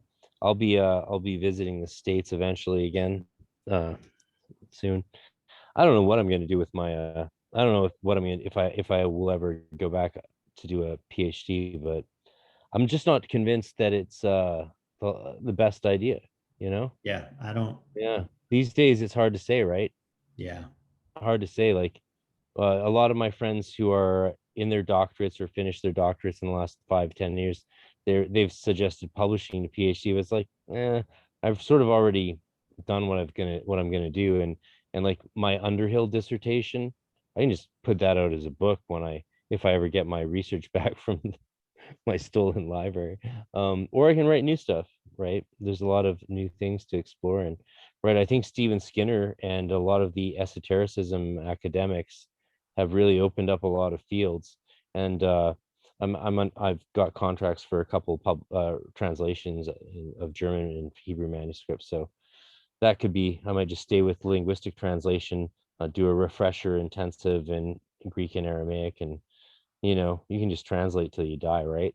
yeah. No, well, really, what I'd say at the end of the day, academically, I think if you're able to do what you want to do, share the knowledge that you want to share, without needing to be in the academic system, then like you're probably doing a better job than people in the academic system at actually getting knowledge to people. Yeah. Well, like my buddy T, who taught that demonology and rhetoric course at Florida University, right? Like you could do that today, teach just as interesting courses, and universities are scrambling for crazy course titles and subjects to attract students, right? like the academia could still be done. You could teach that course online, and it's no different than a 200-person classroom, but you could have 1,000 people paying you $1 each every day for your lecture. And you could do it in your pink bathrobe, just like Derrida, and except speak, just sit at your computer, speak for a few hours every morning. 1,000 students in the world. If you're a good, if you're actually really an interesting teacher, you'll probably have 1,000 people who want to learn from you. And then if they, give you $1 a day, there's $1,000 a day. There's money to be made in academia independently, in my opinion, because you got to teach what people want to learn and Yeah. teach it well. But of course, a lecture, how different is it in a large classroom lecture versus Zoom? I mean, my teaching pedagogy, that my instruction was very not lecture centric. Okay, So, a more lot modern of style. the work is trying to have students working together, them doing the conversations, bringing up ideas, and then kind of like big group conversations. So it's Yeah, that's ideal though. yeah, I mean Yeah. it's great when it works. It doesn't always work. Sometimes lecturing needs to be done, but it's just uh you know online hasn't been my favorite. I like the rapport with the students in the classroom, It's but great. It's great. in terms of democratic access to knowledge, the internet is invaluable and important, and of course better than me being in one place in one city, accessible to X number of students, or any academic in that sense. Yeah. Well, it's So cool to see the pioneers who are doing YouTube things get Patreon and make a few grand from doing that. And yeah, like that's very cool. Like Dr. Sledge mentioned, yeah, if he could make enough just doing that, talking about esotericism, he'd rather do that than do survey philosophy courses. yeah, Which, I'd love to do a few survey courses in my life. It would be like, it's a sort of like a masochistic fantasy I have, to like be that guy at a community college teaching survey courses and trying to make them really good and really get people interested just for a few years, 3, 5, 10, or 20, because teaching that stuff actually is really fun. It's yeah, really, really fun.